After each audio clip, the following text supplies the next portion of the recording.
showtime.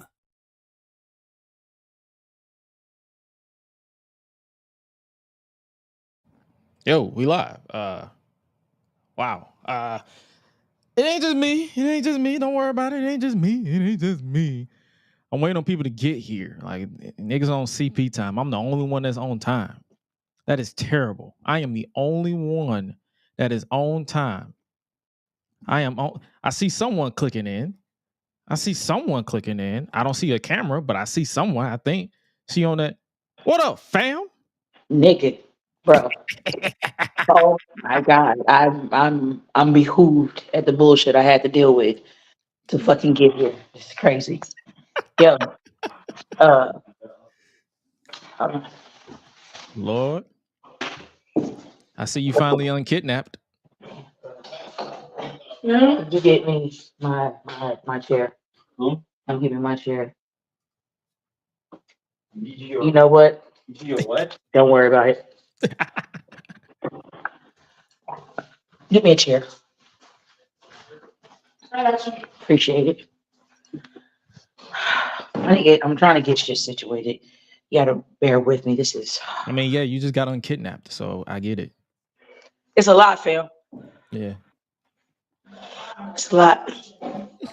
But I'm at it. We're here.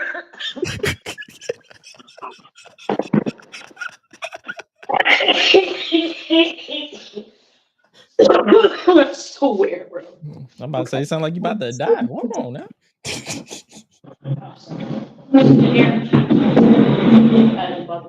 Oh, she's messy. She don't lit the fatty. You already know what type of vibes we on. All right. Jesus. Close? Yeah. Thank you. Love you too.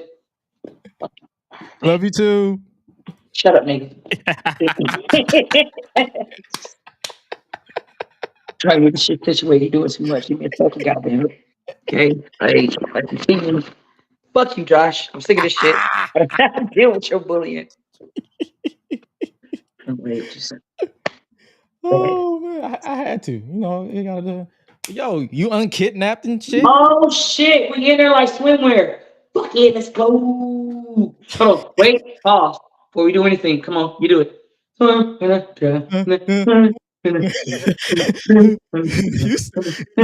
lost your mind, bro.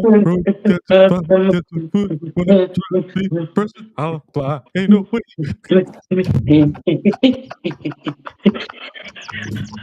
My whole camera just said, man, fuck. My mic just said, man, what the hell you doing, nigga? Oh shit, man. This is the pre-show because we waiting on Hi-Lite to get done with his thing. So we kicking it a little bit, man. We got Ruthless Lala in the building. What's up with you, fam? You know, you lit a fat when you just got finished being kidnapped and shit. What's up with you, man? Nigga. Well, hold on while I fix this. Talk to the people while I fix this. Hold on. Ooh, you know what? I wonder if they still got the lights hooked up. Is it plugged up? Hold on, let's go see. All right, we're back. My camera, this whole shit just went left real quick. Oh shit, fam. What happened? Hold on, cause like if I turn it, you'll see. Girl, woman, look, what is wrong with you? See that? You see it? The lights. You see the lights? What? Yes, I see the lights. I have lights too. Who did? Like I was like, that, shut up. Say what I said, nigga. Be happy for me. Fuck, Josh. Is that so fucking hard to ask? Just be happy for me. Yes, I'm happy that you're no longer kidnapped by M'Baku's evil. And you know what? Let's talk about this kidnapping. Yes. Why, when I got released, I see all these notifications. Why were you wanting to be kidnapped? Why was you considered being kidnapped? Tell me why, and please make it be a good reason to make me not put my foot in your ass, Josh. I like food.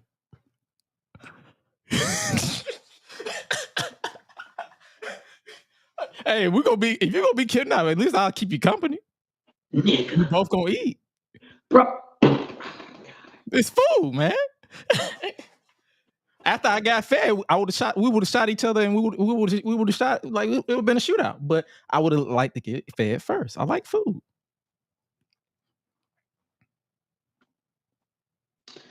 You didn't even try to look for me, fam. I'm in Atlanta. Where were you? I don't fucking know, Josh. Ma'am. Sir. Shit. I was in the East Coast area, okay? All right. Nigga, you travel. I was up north, probably knowing the way I be going everywhere. You travel, nigga, so I'm curious.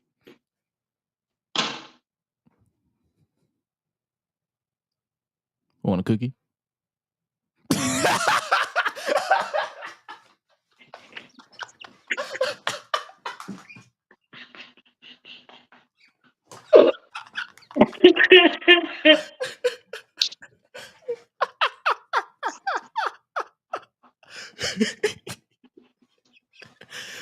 Y'all see how nobody can stay mad at me because I am an unserious asshole.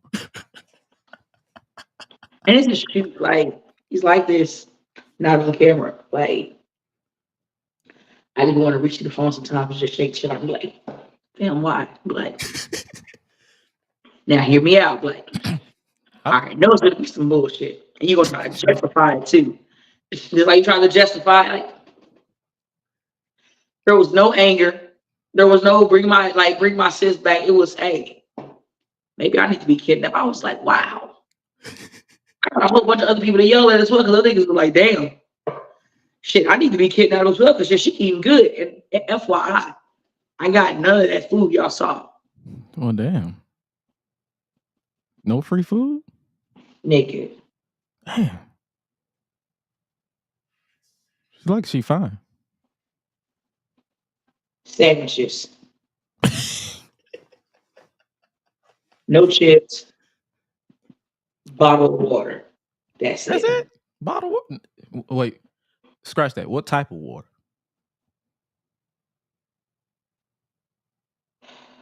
Was it Dasani? Yep. Damn, yeah, they hate your ass.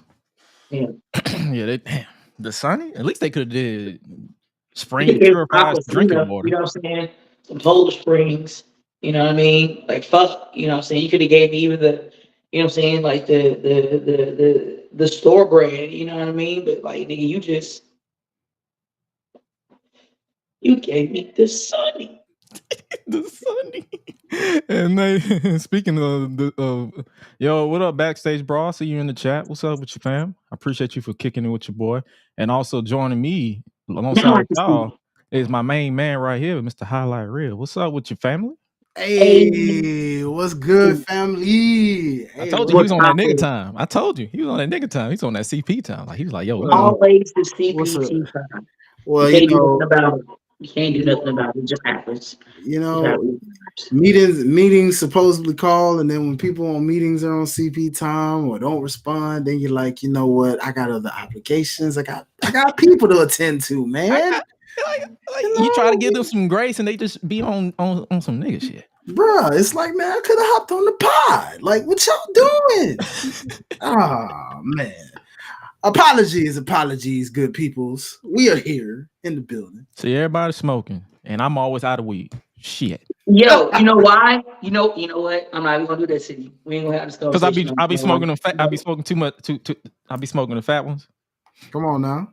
Like even see, but I tell you what kind of papers to get so you'll be Gucci and you ain't gonna worry about it. You can smoke a fatty, my nigga, and still have weed, but you won't be listening to me, bro. You won't be listening to me, son. I'm like, I'm sure you'll do it stuff though. You got to listen, dog. You sound like my brother. You sound like my brother. He said the same thing. He like, nigga, you don't listen. How you got a big ass head and don't listen? You can't hear me right now? Yeah. And speaking of being here, we got Lala in the building. We got Hi-Lite in the building. We might as well go ahead and press this button because people are like, damn, we 10 minutes in, 11 minutes in. Like, this shit ain't start the fucking show. What's good? Start the show. Shit. Shit. Let's think of shit, goddammit. We see all y'all niggas there started, goddammit. Shit. Yeet. Fuck, started. I done smoked 2 blunts already, waiting for y'all niggas to start this shit up. Oh yeah. Ladies and gentlemen, stand to your feet and make noise for GRESH Unleashed! Let's go! When the club go around here, I'm the cactus. Bang, bang, gang, I don't owe you jack. When I'm in the ring, it's just me and my best friends. OC cutting no slack. Hollywood Miz, you can put me on the A-list. GRESH Unleashed, better put it on your playlist. Me and my fam be ballin' like the Bruce. Fight night, baby, hard hitting like Sheamus. Family first, yes, bloodline business. Winning all the gold, look at how they witness. I was taught to be the greatest. 1,000 days I'm running, check out the book of Guinness. Coolin' with the baddies in the baddie section. Guarantee you they ain't jaded. Hero, you baby face, I ain't feeling your gimmick. The fans think it's overrated. Brock Lesnar on the beast. Eat, sleep, flex, and repeat. Whole new swag with a price on the tag. Coming live from the west to the east. Better recognize on the mouthpiece. See the power level gotta increase. Bringing content on a daily. Feeling like GRESH Unleashed. Yeah. Greetings and salutations, ladies and gentlemen, boys and girls, non-binary pals, baby mamas, baby daddies, and everybody in between. Welcome to the GRESH Unleashed podcast. This is episode 56 of this illustrious podcast. I ain't speaking it into existence. If you don't like what I say, that is your business, not mine. Joining you as always is the voice that does the most, the purveyor of mischief, GRESH, and joining me is my partners in crime. Starting off with ladies first is my main friend, family, professional wrestler, the international professional wrestler. She's none other than Ruthless Lala. Royalty, ladies and gentlemen. Respectfully. you know. And always joining me is my main man, my right hand man, my partner in them. Bang bang. Bang, bang. Indeed. He is none other than the voice of the GRESH Unleashed podcast, the Unleashed Anthem. While you scan that QR code, he is none other than my main man, Mr. Hi-Lite. Real. What's good with your partner? What's good, everybody? Making it work. What's happening? We in the building. Hey. You know. Actually, next time I want my nickname, you know what I'm saying, when you say my name, because that ain't fair. Like I get it. I get it that you're a right-hand man, but goddamn, you could at least say one of them. You could at least say this what that Larry do. I have it right on my ass, my nigga. When I walk out, you could at least say this what the, you know what, job bet. Wait till I call you when this is over. She gonna rip this tattoo off my arm. Yeah. Oh man, come on now. Baby. Yo, on some real shit. The second I saw his post and was like, trying my hardest not to scratch the tattoos, the first thing I wanted to do was to like get a plane ticket to where he was. And scratch it. To visit him. And the second I see him, I'm about to set the shit out that motherfucking tattoo. Like, oh, it was gonna be some beautiful joy to me. You hear me? Just Come on now. Love you too. Yes. But man, yo, I had to hit everybody up. Like this the thing. Like you never know who gonna join the show. Had to do it right. But we got a stacked show, I guess. We're obviously gonna be talking about NXT Vengeance Day. That's going down this Sunday. We're gonna talk about TNA, AEW, WWE, the Royal Rumble, because we didn't do a post show this past weekend. I'm here for this shit. Oh my god. Oh yeah, we nigga, how many people I think got into art? Oh, come on now. I'm here for it all. Fucking here, bro. If you don't know now, you know it's time to take. Yo, that is one of the spoilers. If you haven't already know, I don't even know why you don't know right now. It's like Tuesday, so you should already know who returned in the Royal Rumble. But yo, we're gonna talk about that.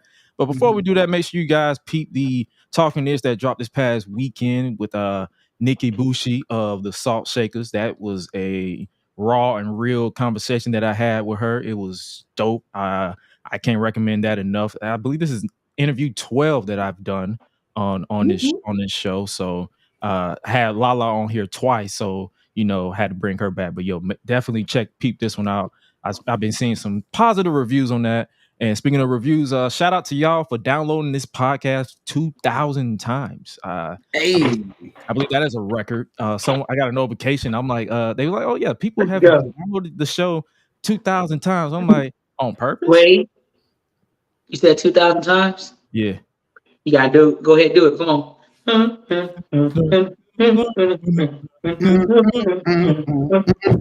lost your mind, top, bro. Get your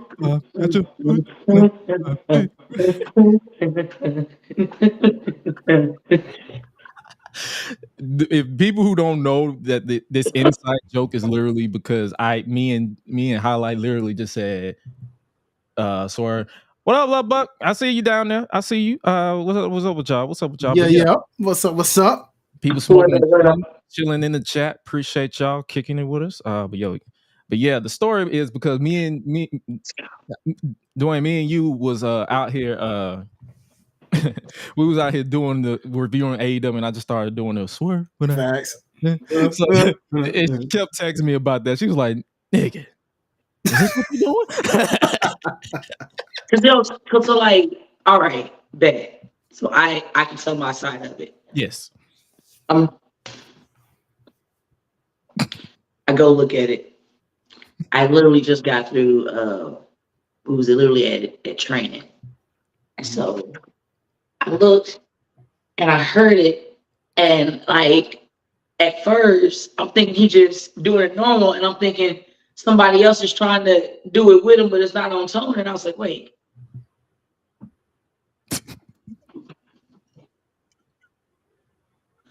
Why is Joshua singing like that? Why is his hands going like that? Like, why does all of this like disturbs me so bad? Come on now. Josh, bro. Yes, sis. What the fuck was that, son?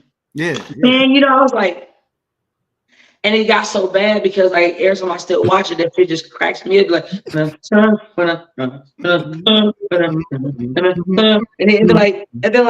then he put the hand up, and that's what kills me. Just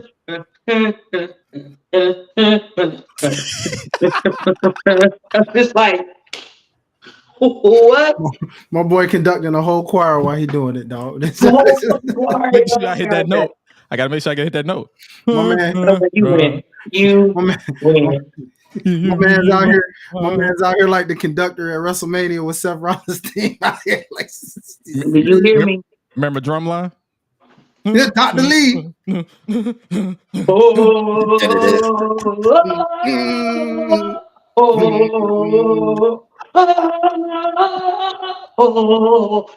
it was. Homeboy was feeling himself, boy. I said, okay, you better go and conduct that little choir. Off beat, but you better conduct them. Almost. Charlotte. No flair. No flair. No flair. Bro. So now, nigga. Bring for water, please. It's my oldest child, bro. No. I'm live. We live, baby. We live, baby. We live. Hey, Charlotte.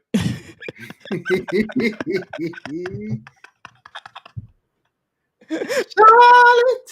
I had to I had to come home real quickly. So like I've been here since Sunday. I got to, see the family and everything and hang out and watch the Royal Rumble. Well, I already saw the Royal Rumble when it happened because we had just wrestled before before the Rumble came on. And I had fun. I beat up people. It made me feel warm and fuzzy on the inside. You beat up people? I returned. Yeah, I was released. And yep. And I was in the Royal Rumble. I was number 26. I whooped Aaron ass. I whooped Aaron Ash's ass. There you go. It was almost a twister. You was kind of, yeah. Yep. Miss Yeet the hoe. There we go. You say Miss Yeet that hoe? Yeah. All right, Jey Uso. Shit. Hey, bro. I eliminated Tiberius as well, so that was great. Hey. Gucci. Well, ladies and gentlemen, before we get into the bread and butter of the show, we got a little special break for you guys. Check out this promo right quick because Lala got kidnapped. Well, she got a response to that situation. Ooh. story this second. Prolific versus CMD, finally. Now, usually I would come with some respectfulness, but seeing that, oh God, Boom talks out the side of his neck. Like, you would think that if you had a veteran, you would know when to shut the fuck up, but you just keep running at the mouth and saying, fuck New York. Bet, Boom. So when I dog walk the shit out your ass, in New York, the Bronx, you can take your black ass back to New Jersey. Was that too much? Take this. Hold that. You see, I took that personally, man. You see, CMD, Prolific, we got a little bit of history. And I'm going to give it to you. See, the first time y'all got that victory, that was because y'all was in y'all backyard. Cheaters. You see, right now, we in New York. Mm-hmm. We in the mecca of everything. Tell them. And y'all in Wolf's hometown. I damn near bled myself dry trying to solidify myself as being that top motherfucker in wrestling. And I've done such thus far. And congratulations, guys. I'm back. Prolific is back. You know what we're going to do? We're going to squash that little mythical self-entitlement that y'all feel because y'all think y'all run the streets. Hell, let's be realistic here, man. Prolific runs the streets. Prolific runs the game. Prolific runs wrestling. And here's a little caveat for you. We Are Wrestling will be solidified as We Are Prolific. Ooh, ooh, ooh. Respectfully.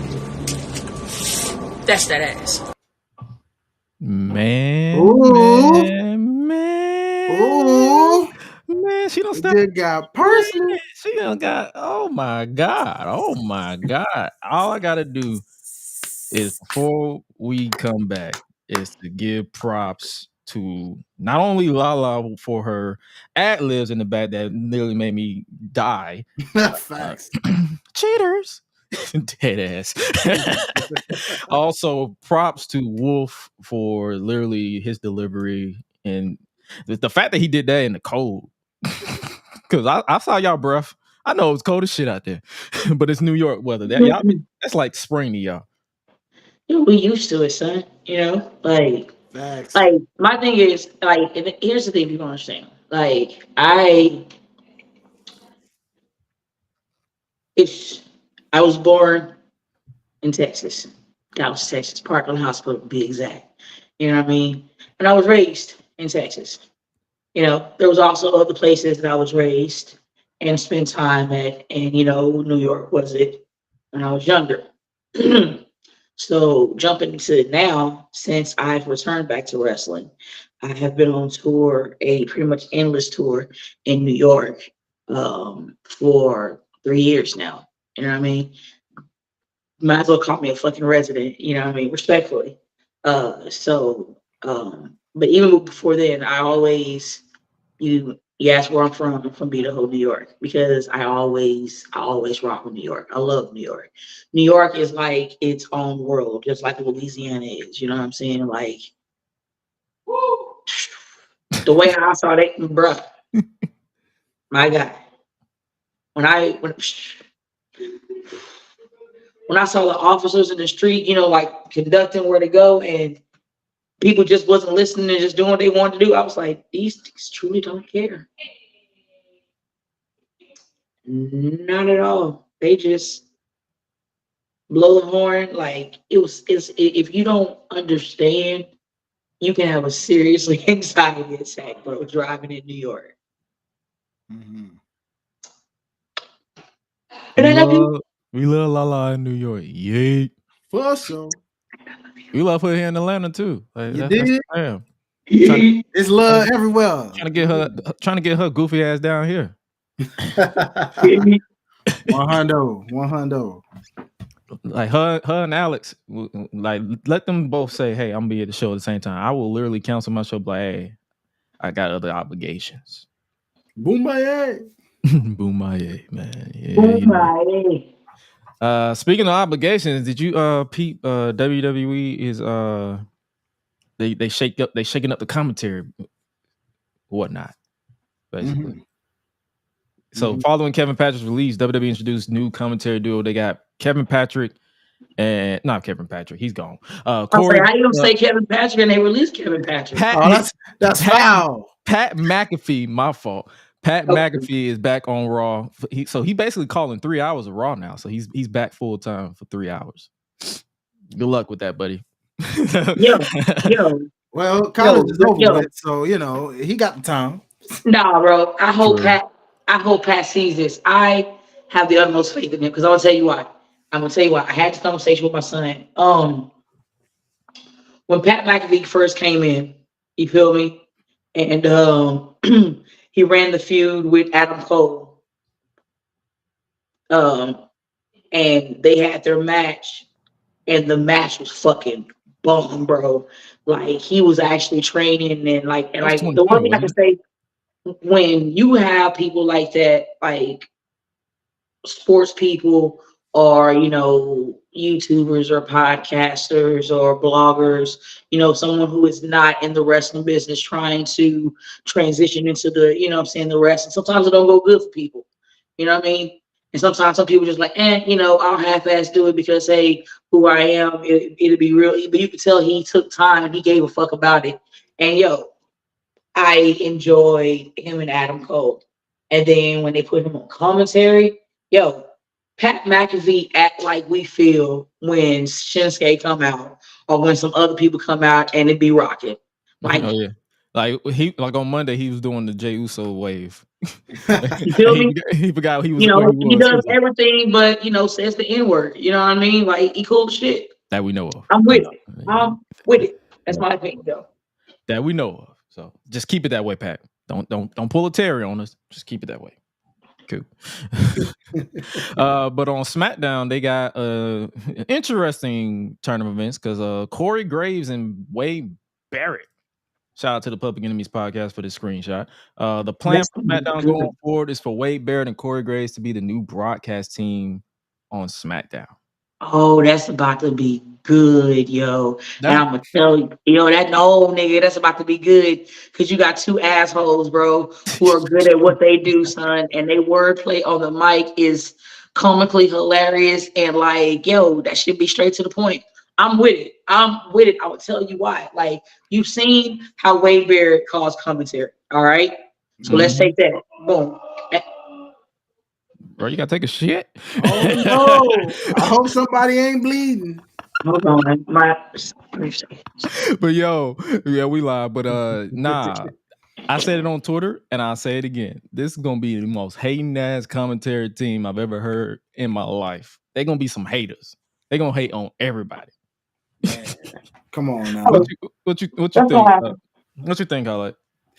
It's gonna be interesting for sure how they play off each other, man.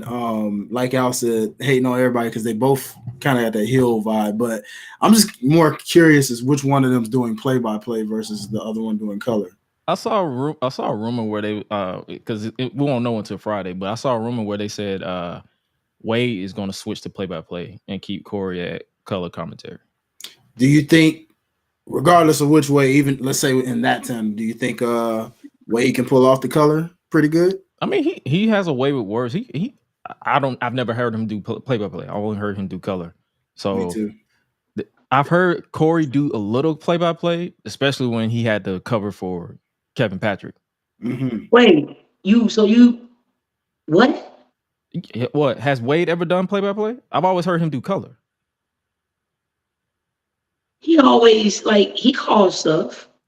No, I'm talking about, you know how they got the play-by-play who literally does what Michael Cole does, and then you have the personality slash heel color commentator like your Bobby the Brain Heenan, your Taz, your who else? Jared the King Lawler. Like that's what I mean.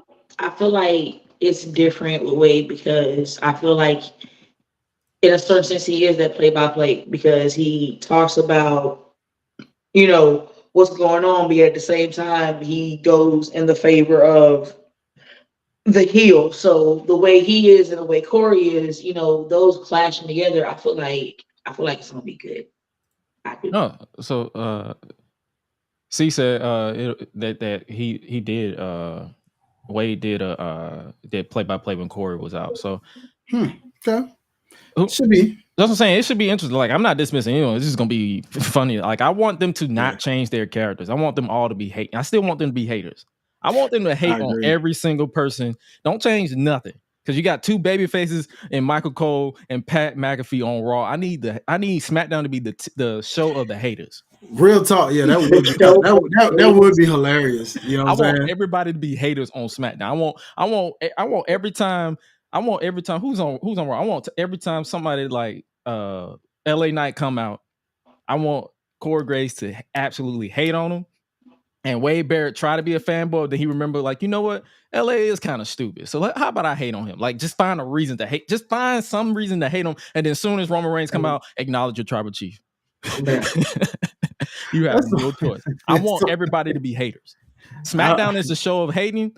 Raw is the show of love. I hope we showing that same energy for like Randy Orton and AJ Styles and them, bro. Oh, they won't. I don't know why AJ. you know, as soon as Randy gonna look at Wade Barrett, he gonna be like, "Oh, my fault. I apologize, my outburst."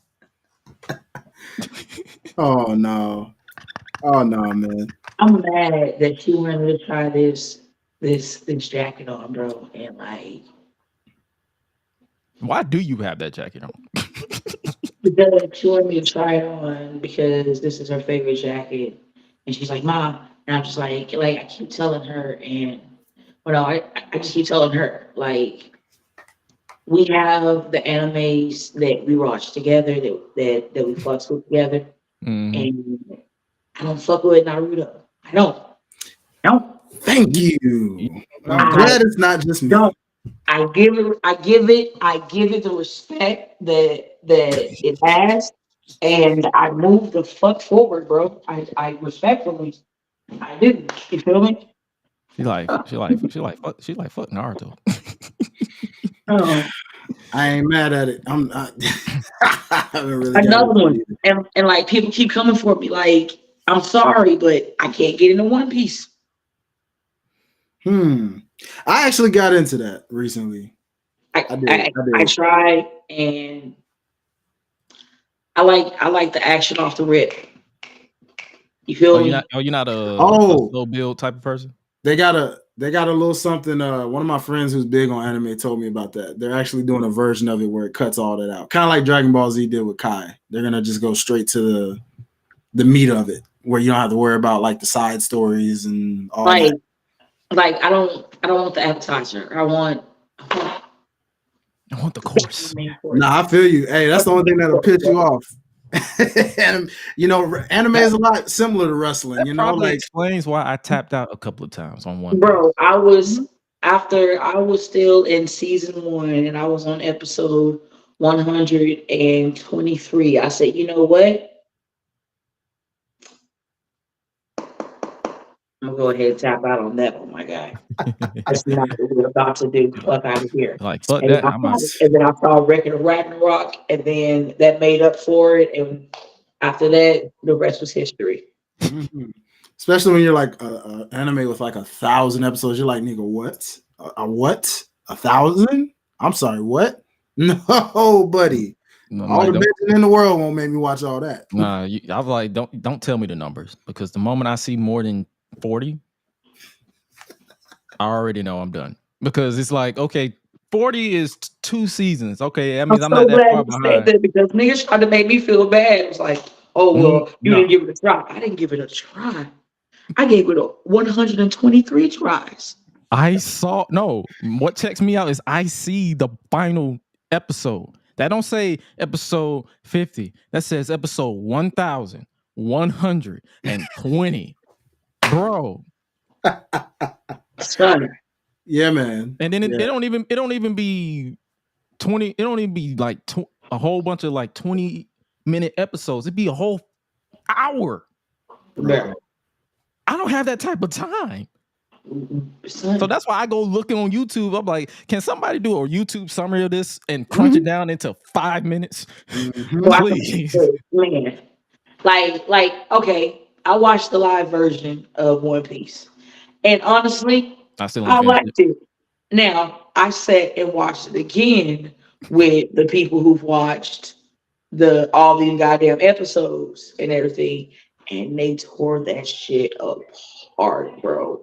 Like a bunch of fucking hyenas, son, on like one zebra, bro. And they've been hungry for like 3 weeks, bro. And they just went savage on that shit, dog. Like tore Mufasa. it up, bro. Mufasa, Mufasa, Mufasa. Ooh, it's easy. I couldn't help it when she did that hyena reference, dog. I was like, oh man. Oh boy. Dog.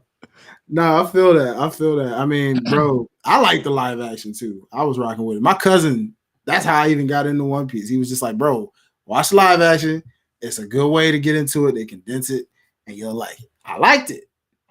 So the fact to hear that, I don't know. Hey, hardcores, I don't know, bro. That's one live action anime I can say was cool. Every other one, trash. He said he liked the choreo. Nah, but you that wasn't bad. I always get the last name. Like I butcher it, so I'm not gonna say it. Y'all know what it is. It's on Netflix. For Type sure. it in, maybe you'll see it. Backstage Brawl said they like the Netflix version, so I respect it. I respect it. Speculation arises a little bit when Okada. I had no transition after that. Okada. So Hey, I like the attempt, bro. So I had no transition after that. Said, You're the A fan. but speculation arises when Pro Wrestling Tees is ordered to remove merch. So do y'all think Kazuchika Okada is WWE bound? Let's start with you, Lala.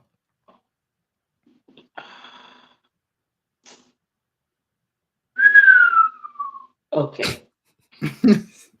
If there's and I get to put on my news reporting voice. Oh, here we go. Here we go. If there's speculations, if speculation arises when Pro Wrestling Tees is ordered to remove merch, then I can say that there's honestly a 50% chance that Okada is WWE bound. Honestly, or it could be the fact that he is leaving New Japan Pro Wrestling and it's under that. So that could also be that. But honestly, it's Triple H. Vince McMahon is gone, thank God. And honestly, it kind of puts it up to a 60-40. Actually 70-30 that Okada is WWE bound. That is my opinion. My opinion alone. You can come for me if you want to. I don't give a fuck. Respectfully. It's funny how she lost that interview voice like towards the end there. She was like, you can come for me if you want to, and I don't give a fuck. Respectfully. Like, goddamn. Gotta let them know, dog. Gotta let them know. What you think, Hi-Lite, Dwayne? Man, I feel like it's possible. Money is definitely a motivational factor. Clearly, we just saw WWE just cashed in even more. So, get your bag, my guy. American dollars, whole lot more different than Japanese dollars, usually. But I don't know. I've never been overseas yet, so we'll see. But hey man, if he come, I ain't mad at it. It's a lot of dream matches waiting for him. But I know the last time you mentioned money. I know the last time I did research, I believe American, like if you got like $1,000 is like up there in the like I think like 5,000 or 10,000 yen or something like that. That was the last time I did research. It probably increased or decreased. I had to verify, but yes, if you got a lot of American money, it's a lot of you got a lot of yen. You're a trillionaire in Japan. So look at that. Oh, so I need to go. I definitely need to go to Japan one day. That's the other goal. Like I already went to Europe, and now have to complete it by going to the main goal. That's Japan. Yes, sir. But if Okada goes to WWE, cool. If he doesn't, cool. That's where I'm at. Honestly, yeah. I like mean, at the end of the day, I'm not a wrestler, so it's like I'm not finna be on here to like say, "Oh, you should go do this and do that." I'm like, if you appear on my TV, because I watch a lot of wrestling, so it's like if you appear on my TV, I'm be like, "Oh yeah, let's go." If you don't, wish you luck.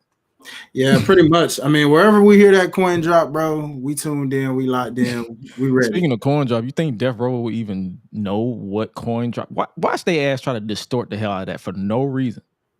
They're gonna put a distortion effect on that coin drop, and you'll be like, did you say Death Row? Death Rebel. Okay, it sounded like you said. I'm about to be like, wait a minute. If it was Death Row, that'd be bro, a whole different. I thought he said Death Row stuff, because I was like, I thought he said Death Row. That's why I was like, I probably said it too fast. That's my bad. Me too. That's why I was sitting there like, yeah, that's my bad. Death Rebel. Death Rebel. Pop, we back. What's good? Death Rebel. So yeah, that is not what we heard. We heard Death Row. My fault, bro. My welcome fault. to Death Rebel. Welcome to Death Rebel. Welcome to Death Rebel Nigga Productions, starring yours truly. But nah, I can already hear him doing something. We're gonna talk about it when we get to the Rumble part, because that's what we're gonna do in just a little bit, because that music gotta go. Oh, much like 2022, remember? Yeah. There's one thing that didn't change between 2022 to modern day. It's that. The music is still ass. It's like they have one hit and then a whole bunch of misses. And I'm tired of this shit, man. I'm trying to tell y'all, Hi-Lite Reel is right here. We killing it on the indies, bro. The crowds is eating them up. Literally. Hey, WWE, call me, dog. I'm ready. I got you. We in there. Bangers. They not paying attention. They don't want good music. They don't want good music. They want that bullshit. That's all it is. That generic office music with a 808 mixed in between.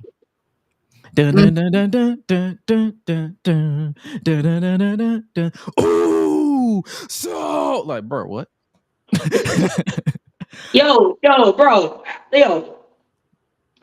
I fucks with it. I'm not gonna hold you. I was born a king. Yeah, bro. That thing. Bro, the beginning goes hard, like do. Like, bro, it's like some Beethoven. It's like Beethoven went ill, bro. It would be if Beethoven went heel, my nigga. Like, I'm with it. But that's still the problem, because it's like they start off with good music, and then it's like the more that they go down the rabbit hole, the more it gets annoying because you don't know who it is.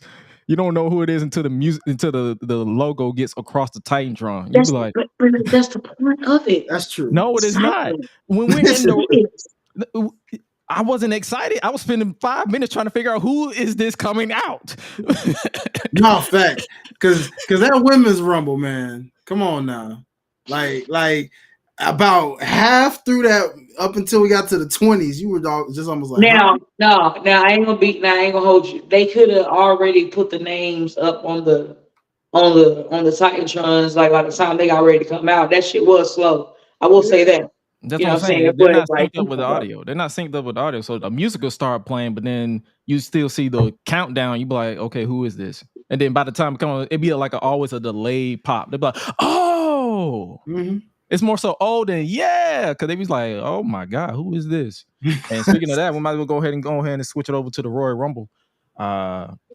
We didn't do a post show this week because I was in Florida with the brother. Dwayne had a gig. How was that, by the way? It was litty, bro. Not gonna lie. We partied literally all night. Like, I did not get home, y'all, till like 2 a.m. and ended up watching the Royal Rumble when I got home. Stayed off social media so I didn't see any spoilers.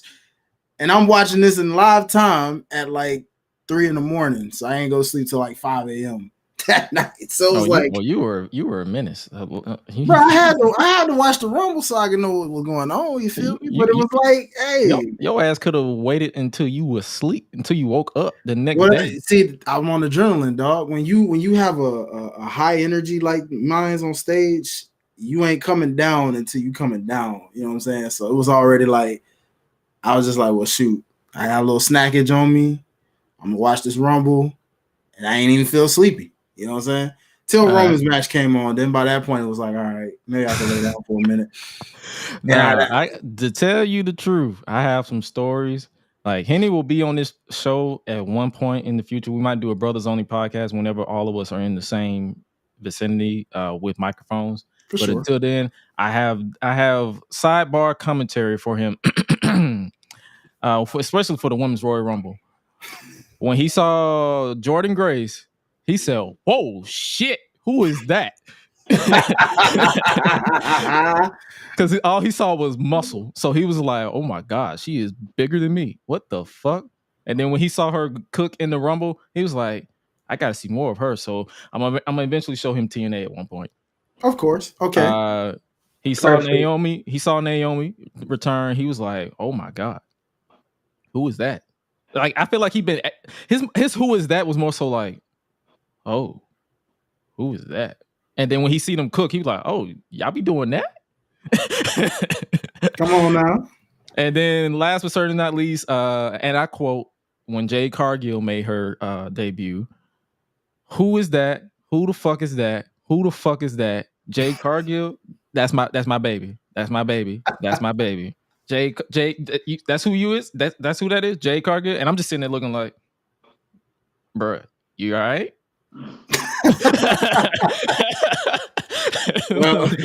Like, bruh, what is it? All right. So that was his sidebar, and then Nia Jax, he loves her too. So yeah, pretty much everybody that we rock with, he rock with. So we Gucci on that. Was he willing to fight your uncle for Nia? Because you know your uncle go crazy. Bro, my uncle will die if you try to fight my brother. My brother is military trained. He has served overseas. He is a war veteran. He will literally choke my uncle to death. So do not try to fight that man. I tried to grapple that man over Christmas.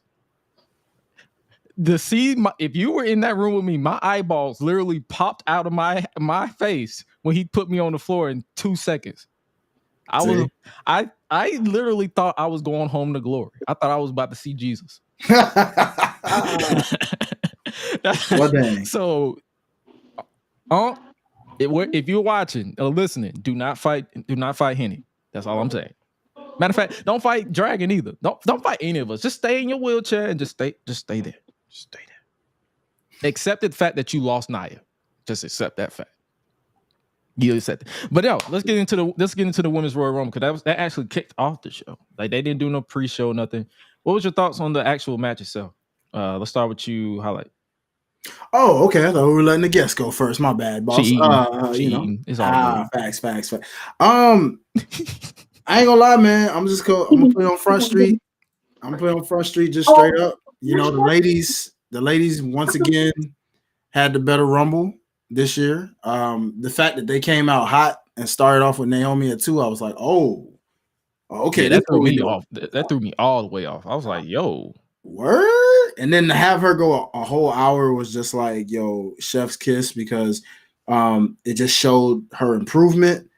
And also it was just like one heck of a return for her to get to that final 7 was great, honestly. And like, real talk, I watched it twice, you know, one in real time, then I rewatched it with my lady. And side note, she wanted me to make sure I reference this to all of y'all who's listening, but she said your girl Bailey was side swiping the entire Royal Rumble. If you notice, so you go back and look at her eliminations, side swipe.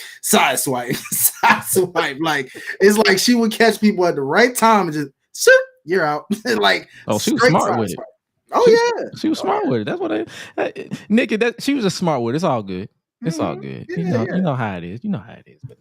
But I enjoyed it. This was like I said when I was watching it live. This was literally, if I had to pick Rumble of the night, it was the women. And I feel like that happened. This is the second year this has happened, because I think I said the same thing last year too. Yeah, 2022 and 2023. I think the women. Oh, 2023, 2024. I don't know about. I don't. Do I remember 2022? No, I'm sorry. 2022. They both sucked because the music was horrible. And it was just like, we got Shane McMahon returning, but it was like, that was the only little like, oh, didn't expect that. But we didn't have no surprises on either end like that. I think the women might have had a little bit more surprise, but it was just it was just basic. So 2023 and 2024 Rumbles for the women was my cup of tea this year. For sure. I would say also for my girl watching it, when we got down to the last few, those final 7, she was just like in awe, and just I was like, who do you think's gonna win this thing? And she was like, I honestly don't know. And that's from a casual watcher, kind of like how we were. It was like we had a feeling Bayley would be it, but at the same time, you honestly could have inserted any of those women to win. It could have been Liv coming in at runner-up, 2nd year in a row. Could have been Bianca. Could have been Jade. You know, could have been anybody, really. Lala, what you got against Bianca? No, Bianca needs a win. I didn't say Bianca. Fair. I didn't say Bianca. I didn't say Bianca at all. Oh, what? Liv? Who Liv? No, Liv was not gonna win it. Oh yeah, for sure. Of course. Oh no, we were just saying she could have won it. She couldn't. Stop that. Don't do that. Don't do that. 2 years in the final 2. I want you to look at me. I'm gonna think like the old dude did on that movie. Look at me. I don't think I can. Oh man. See that hurts because that's my girl's favorite wrestler, man. Who Liv? And I'm happy for her, but that doesn't mean that she's in the Rumble. And then she got a lot of hype off the Christina Aguilera cosplay from everybody I was seeing. I was like, oh yeah, cool.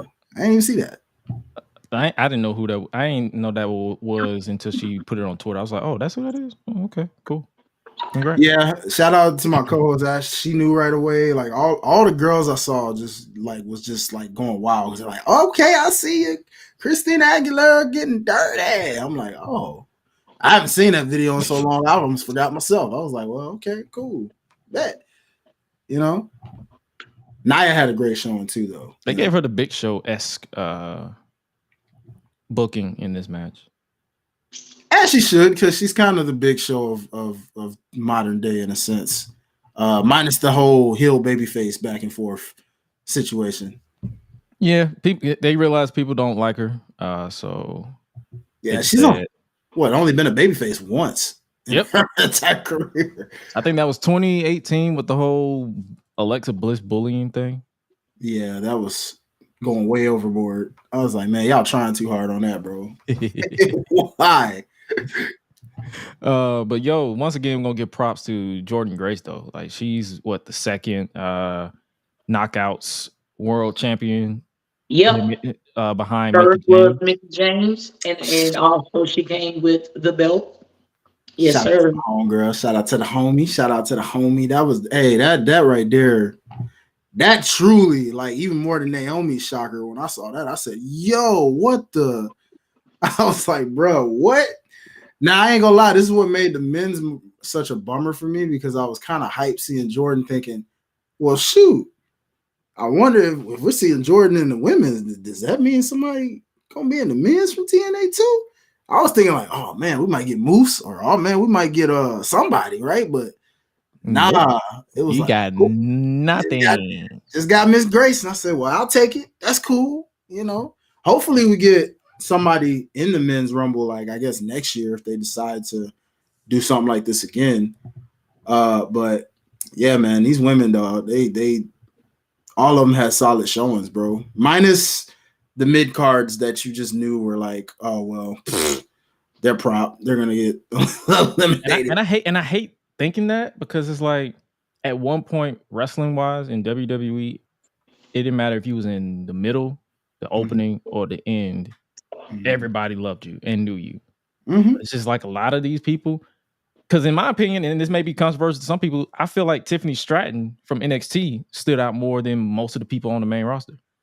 Which is wild. And that's not her fault. That's more so on the booking.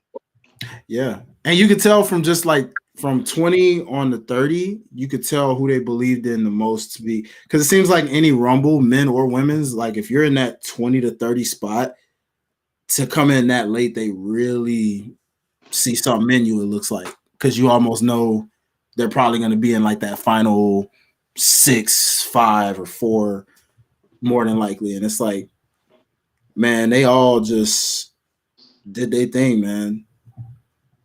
Especially Jade. Like I gotta give her her props.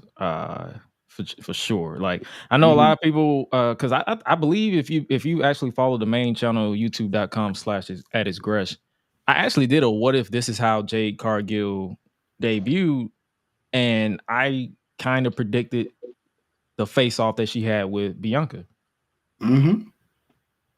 So it made sense to me because I'm like, you have this superhuman woman, pretty much the John Cena of the women's division, in Bianca, and you have another superhero making her way in, pretty much looking at you like, hey, this is my spot now. So it's like, I'm like, it made sense.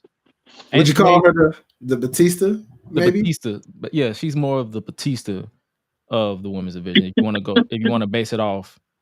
So it's going to be an interesting long-term situation if all the stars align. That'll be an interesting situation right there. And obviously the ending came when Bayley is your women's Royal Rumble winner.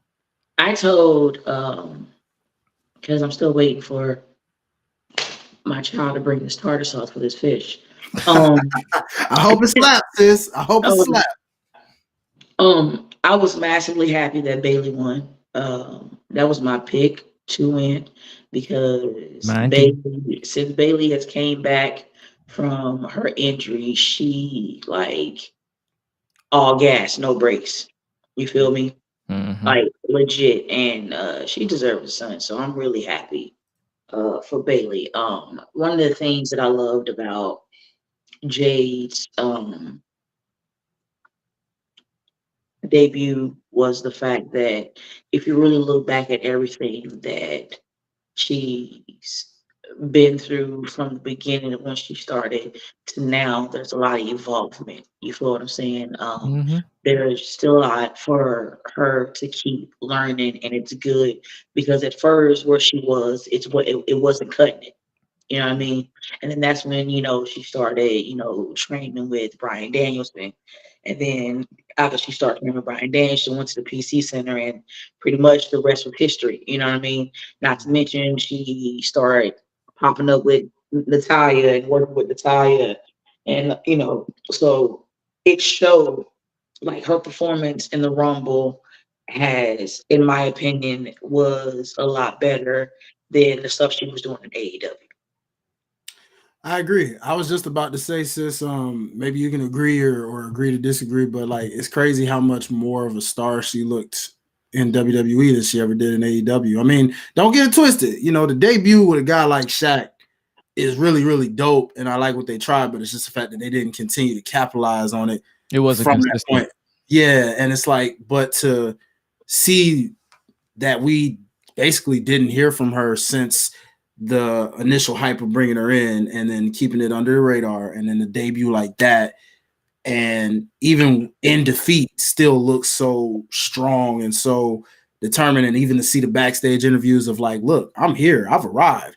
And now that I've seen a taste of some of these women, and even mentioning somebody like Liv, like, Liv caught me off guard because I wasn't expecting her, but now I know, and I'm coming back and I'm gonna get stronger. Like, that's the type of stuff, those little things, Well, remember, she lost her mother, so that was one of the reasons why, she fell off the radar for a while, is to grieve and get herself together and everything of that sort. So that was also something that people was giving her space and time, and that's something that's great. You know what I mean? That people had enough respect to give her space and not keep trying to blow up her shit and whatever, and this is the third. And then all of a sudden, boom, it happened. Like I forgot who posted it up. I believe it was Gail Kim.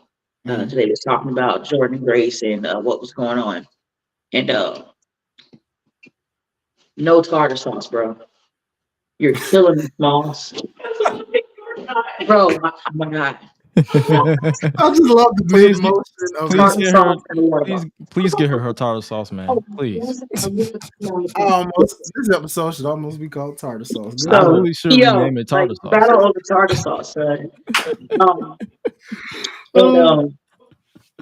Like it's good to be surprised and not already want to know what's going on. You know what I'm saying? Like, like I'm grateful for the good resourceful news is, that give you the news, but sometimes like it's okay to be surprised. Like I don't want to know. I wrestle, I don't want to know. You feel me? I don't want to just be sitting back and all of a sudden, oh, mulligans.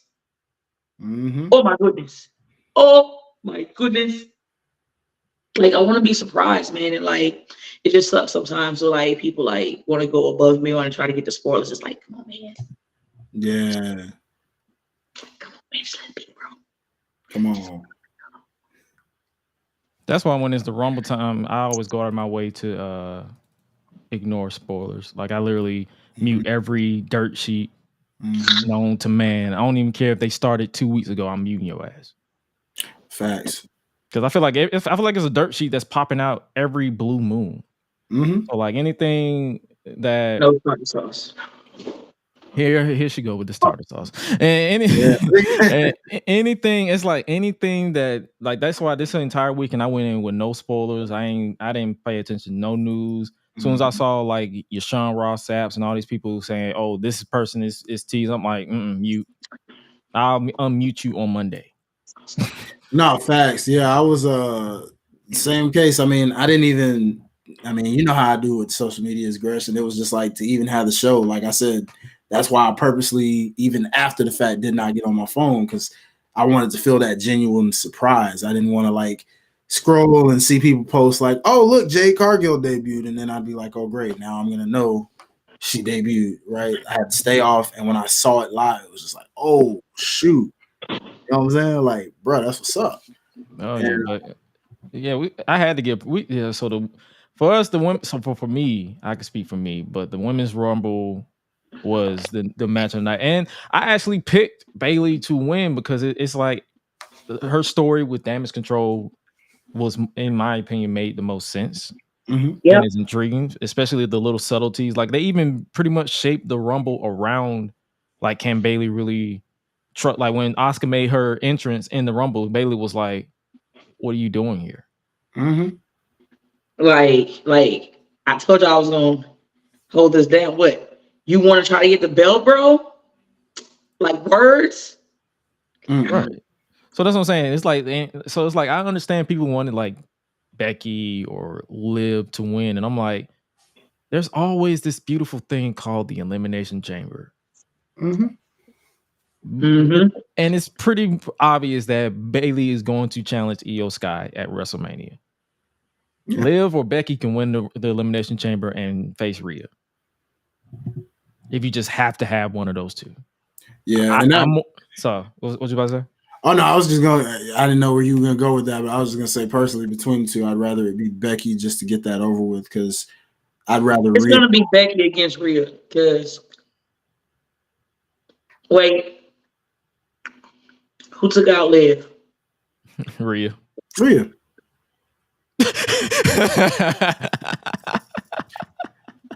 Nah, don't get twisted. I want that story to finish for sure, but I don't want it to finish at Mania. That can be like a backlash or something, or some other pay-per-view that they want to do it. But not WrestleMania. It gotta be Becky and Rhea. It's the bigger match from like a drawing standpoint, if you have to look at it like that.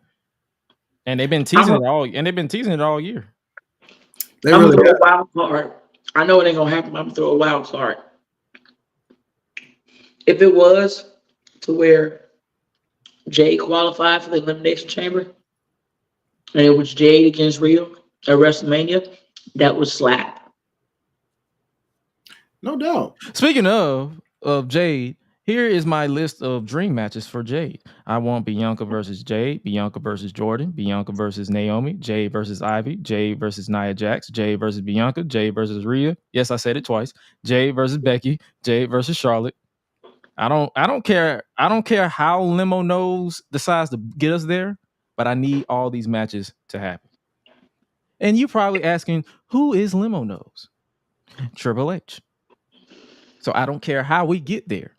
I need all these matches to happen in some way, shape, or form.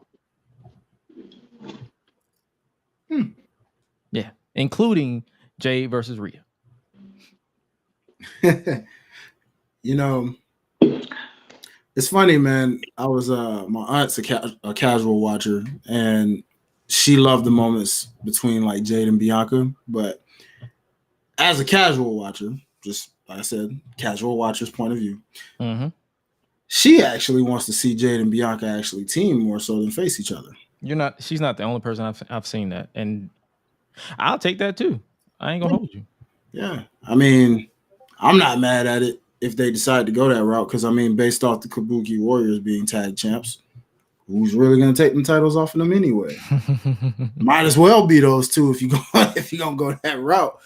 Might as well. I'm just saying, especially because all this talk about, oh, well, what's Bianca's plans for WrestleMania? What's she gonna do? Well, hey, what are the Kabuki Warriors doing for WrestleMania? I'm just saying. I mean, hey man, I ain't mad at them taking them titles off of them at Mania. Jay versus Bianca versus Naomi versus Jordan Grace. That's just stingy, my guy. Come on. Yeah. It's slap, but god dang. Come on. Yo, you gotta, you know what, honestly, the only way that's gonna work like perfectly, you gotta make it elimination. Facts. Yeah. You know, they don't do that anymore, sis. Those elimination stuff. They need to bring it back. I miss those. Yeah. Like, those was like that was the good shit. You'd be like, ooh, now you know you're wrong. Cheating ass. Yeah. Sneak a pin in, get that win. You'd be like, that wasn't even your fault, bro. But nah, those were the best, bro, because like that was a real fatal four-way to me. You know what I'm saying? I know you had the single fatal four-ways, but on the wrestling games, it was always the elimination fatal four-way for me, G. I play that heartbeat. Oh, yeah, for sure. And it's always, I love the bragging rights of those video games. So I loved it. But yeah, congrats to Bayley on winning that. Next up, we have the fatal four-way for the undisputed WWE Universal Championship. Boy. Why you sighing? Hey, Randy. No, it ain't that I'm sighing that. It's the outcome, you know, the usual. Hold on, Hi-Lite. Hey, Randy. Oh man. Respect. Hi, Randy. Hey, Jay. But go back to Randy. No, I'm playing. Yeah. Yeah. Acknowledge me. I acknowledge Roman until the day I died. Like, there's a reason why my collection of belts that I have, I've named them. I've named one my tribal chief and the other one my apex predator. They're my R&R because it's my Roman and my Randy. That belt back there is nicknamed a lot of money. Yo. Because it reminds me every single day when it's on my shoulder, I spend a lot of money. No, I'm not talking about the ones you bought. I'm talking about the ones I won. Like, yeah. Okay, flexing. I'm just respectful. Yeah, I know. I'm just playing with you. I'm just saying. You know, there's Randy and Roman, and earning always when I have them together, it's some R&R. You feel me? True. Like, it's beautiful. So we already know how Hi-Lite feel about the match. What you think? What did you think about this four-way? I liked it. Here's the thing, because I had this conversation and I've been waiting to like really talk about this shit in depth. The man said he was gonna stack bodies. That's one. Two, a lot of people nowadays are expecting those nice heels. I'm gonna say it again for the people in the back. A lot of people are expecting those nice heels to where you're mean, but you know, you're likable and like, you know, you kind of vibe with them and do what they say, you know, and pretty much Undisputed Era. That's not Roman. You feel me? Like, he's a fucking heel. Like, win by any means necessary. He don't care if it's honorable, but he will argue with you that it was honorable. You know what I'm saying? Like, yo, like I did it and I did with respect. Like, come on, bro. You watch what happened. And that was the greatest thing ever, is it told the story of he can be beat. You feel me? But it's going to still be a problem because he has backup. You know what I mean? And this is the thing that I said when people were bitching and moaning and complaining about the bloodline storyline was long and it wasn't going to where it needed to go. It made sense because it showed how unstoppable Roman was. That's one. Two, it also showed that if everybody left Roman, he would be very vulnerable and open. Three, when it started happening and he started mistreating everybody and he started losing people, what happened? Shit started crumbling. It started with the tag team championships. And then after that, it got worse. And then you start seeing things shake up until Solo and Jimmy, and then everybody, like the Usos, were split up. So I like the fact that Roman is a real heel, bro. Like, people's like, yo, he needs to show up and defend his belt. It's like, fucking for what, my nigga? Like, I damn near wrestled everybody on the goddamn roster. I whooped their ass. What do you want me to do? I'm gonna go home and like be with my wife, bro. When you put it like that, it's like he has beaten everybody. So it's like, why show up to, because, and then what cracks me up about a lot of people, they like to contradict themselves, because it's like if he shows up every week and wrestle the same people he already beat, then you're gonna get on Twitter.com, now known as X.com. Roman's whack and this is the same match over. We need a better champion. It's the same match over and over again. Like, it's rematch after rematch after rematch. Like, literally, it's like, okay. So they said, okay, instead of us throwing him out there every week, we're just gonna pull him back and make you miss him. And then when he's here, it's going to be a bigger deal. Because let's be real. I've been in the arena every time he defended the title except for Royal Rumble. The pop is bigger in person than it is on TV. That's what they're listening to. If everybody in the arena is still popping for that, then it's... That's what I'm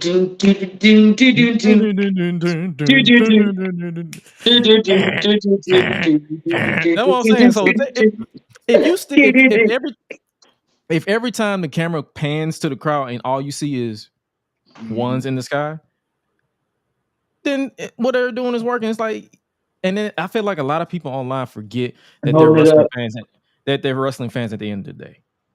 So it's like you trying to play Booker, but don't really know what you're doing. Like, I to be honest with you, I'm kind of glad that everybody ain't a Booker, because in this case, Randy Orton will be WWE champion 1 week.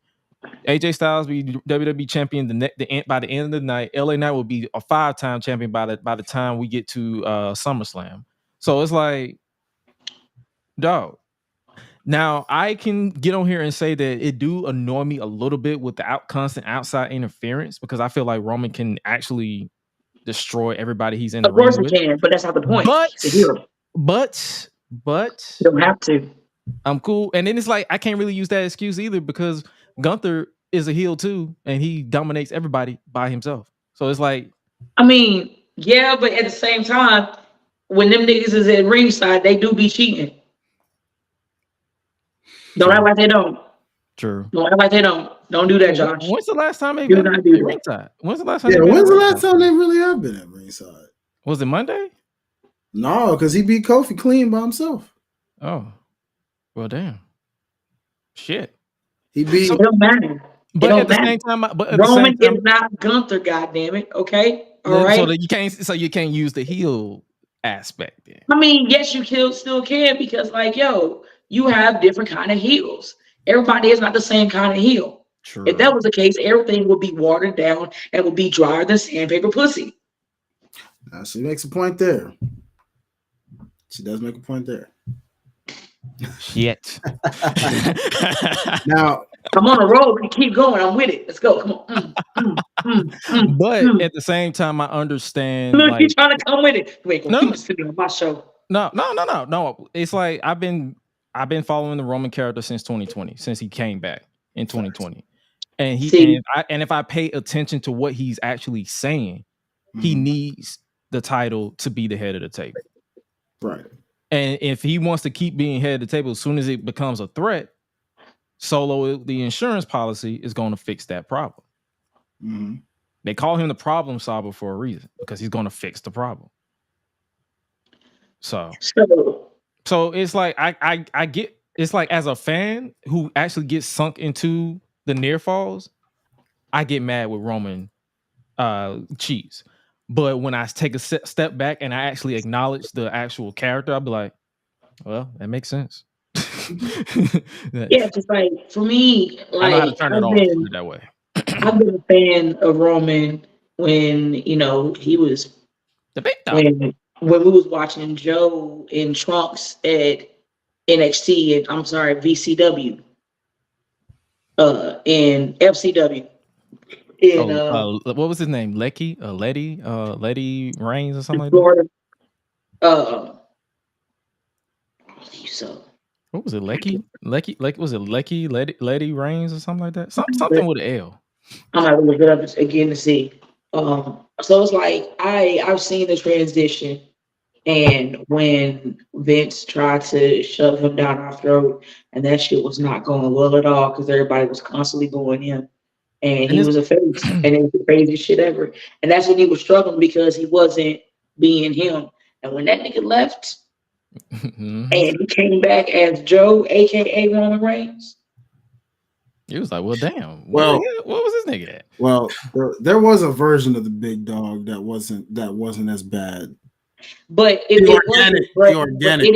didn't really resonate how it needed to, because once he became that big dog, it was already too late, because it was already during the period of after Vince McMahon tried to force feed. You remember? Kept trying to force feed Roman. And then it got to the point people was like, "Boo! This is my yard. Boo! Get the fuck out of here, man. Fuck you, Roman." No, that's facts. Because I just remember that Survivor Series when he just like dominated everybody, and it was like people were loving that. You know what I'm saying? Like when he speared Mysterio out of his boots, and you were just like, God dang. You know what I mean? Salute. It's like yeah, that's what I'm saying. It's like I know how to turn it off. As far as like I get annoyed because it's like I get sunk into the character and to the match. But once the match itself is over, I'll be like, oh, okay, it makes sense. But one thing I'm gonna need them to switch up though is the methodical pace. I don't know what it is. I struggle with it a little bit to where he takes his time too long. I'm like, I already know you're gonna win. You're taking too long. That's the only thing I need them to switch up sometimes. Yeah. But then again, I get why it is that happens, because he's an arrogant asshole. That's the point. So I think that's why they say Roman Reigns is a polarizing character, because it's like you see both sides of the spectrum. But at the same time, it is what it is. So, any final thoughts on this match before we switch? On the other side of things, who can you keep feeding the Roman that just goes in the opposite direction after the fact?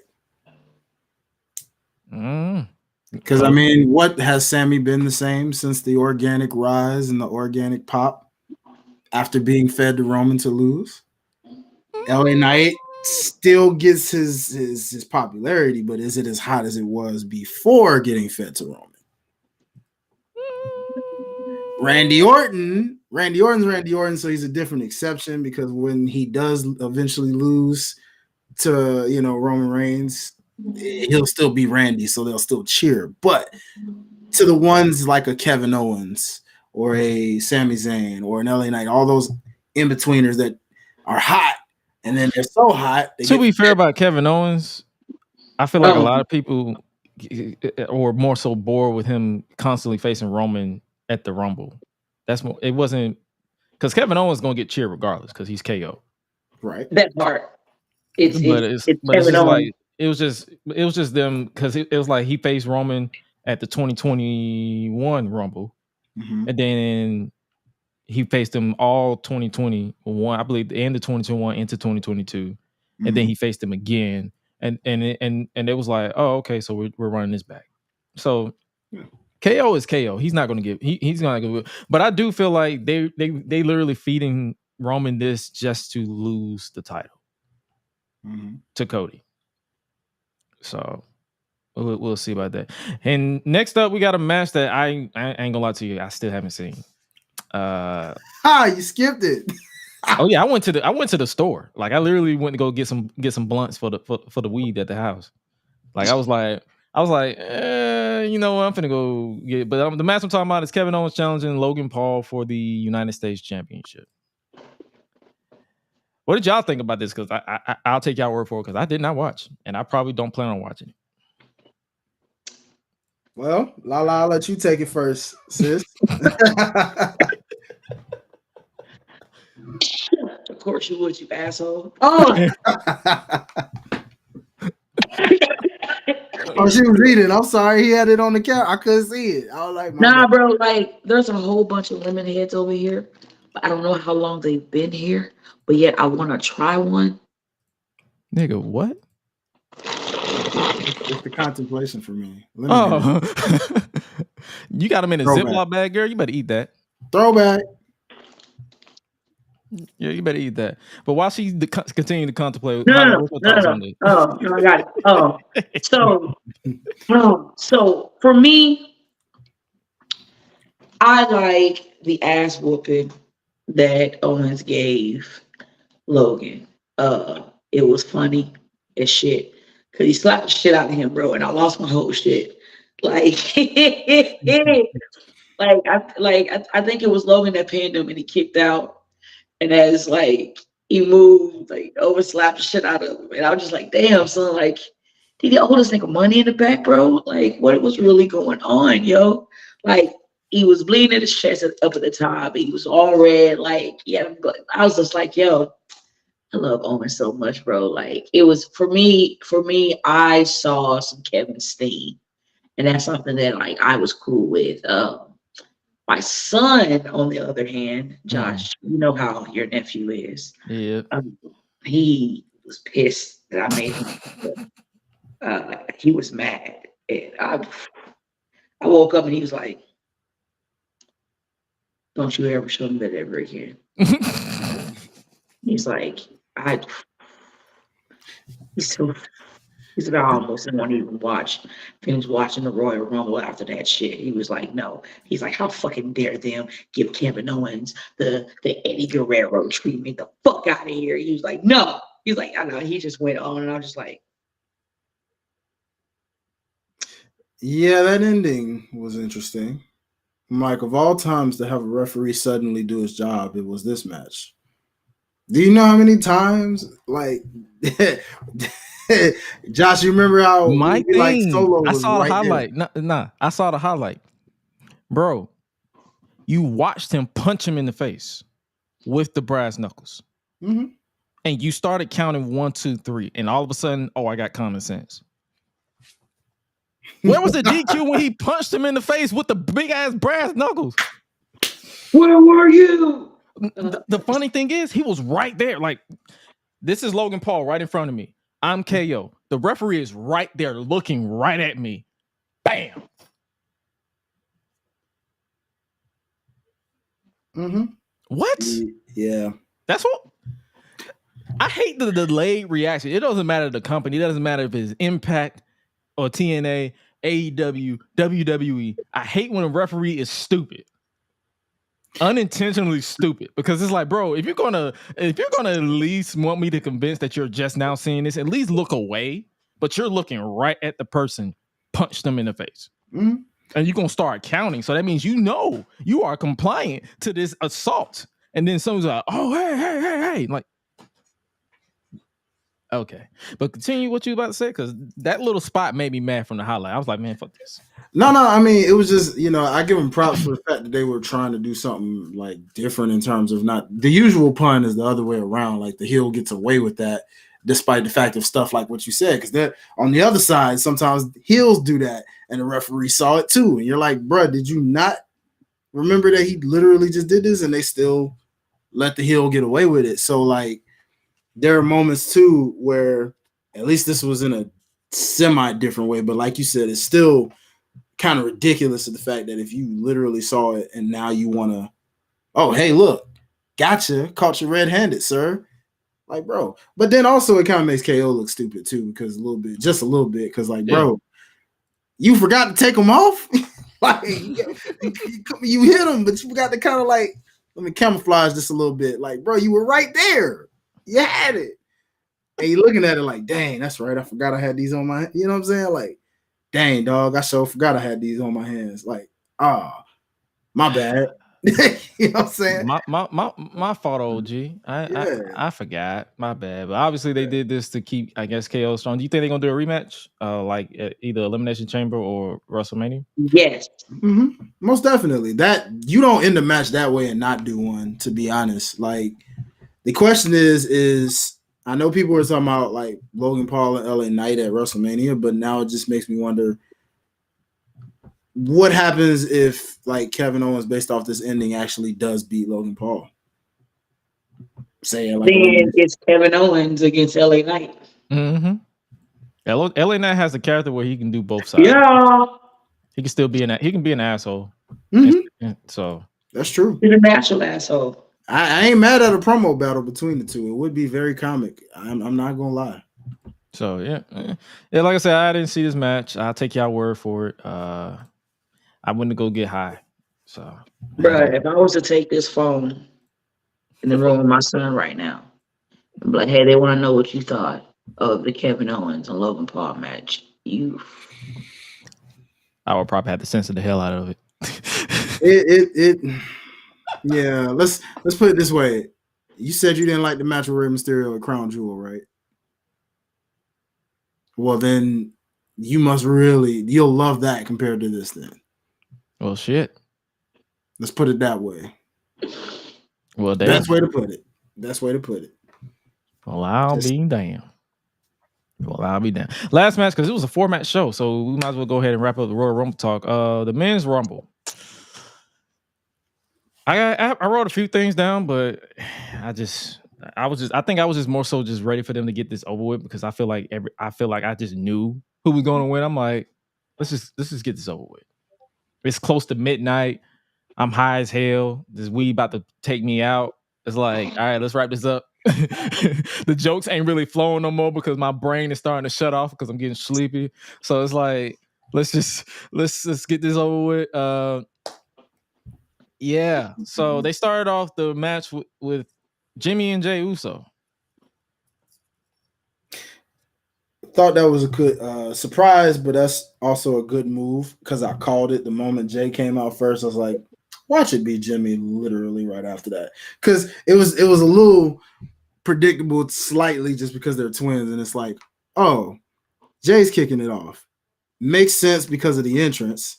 So of course he's gonna get everybody like on their feet, do the hype as fuck, bro. Right? Hype as hell. You know how the British people say, like fast as fuck boy, like hype as fuck boy, like yeah. Because you think about any other number outside of 1, you can't do that entrance. So like he had to do it number 1. It'll have to be quick if he did it any other number. He'd be tired going down because he'd be able to do it on both sides and then just run to the ring. So yeah, so it made sense. That would be sense. You said what? That would be horrible. Exactly, because they already can't do. They already got these white people who can't even keep up with the rhythm when he's doing a full entrance. Imagine them trying to run. That mean I have to be like, like, that wasn't even that. Yeah, that ain't it, dog. That ain't it. Yeah, be quick with it. I enjoyed it because a lot of people was hating on it because oh, we're not gonna get to see this and we're not gonna get to see that because this, and the third, and yet them started off was good. It was, in my opinion, it was a good way to start off the Rumble because 1, nobody fucking expected it. Let's really be honest about it. Nobody expected to start off with them 2 at all, and it was what was needed, respectfully. Oh yeah, for sure. We got Andrade's return. I was so fucking happy. Do you hear me? Look at my face.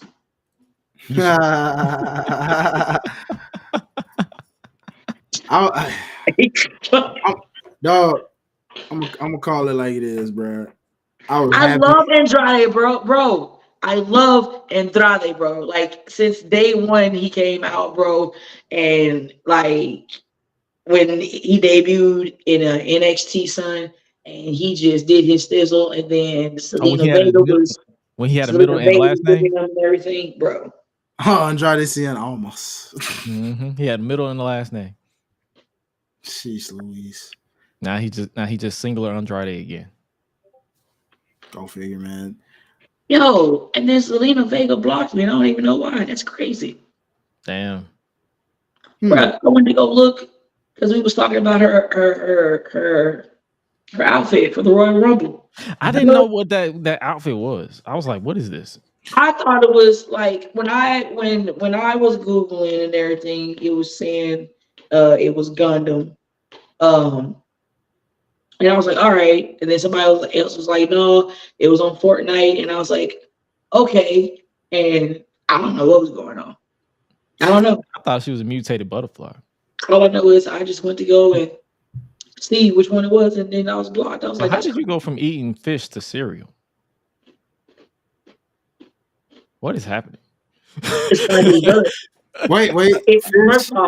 First off, it's my dessert, and you ain't gonna judge me. That's what we're not gonna do. I will judge you. Cereal's a good dessert, you know. It helps. This is true. I'm lactose, so I can't eat it. It's lactate-free milk.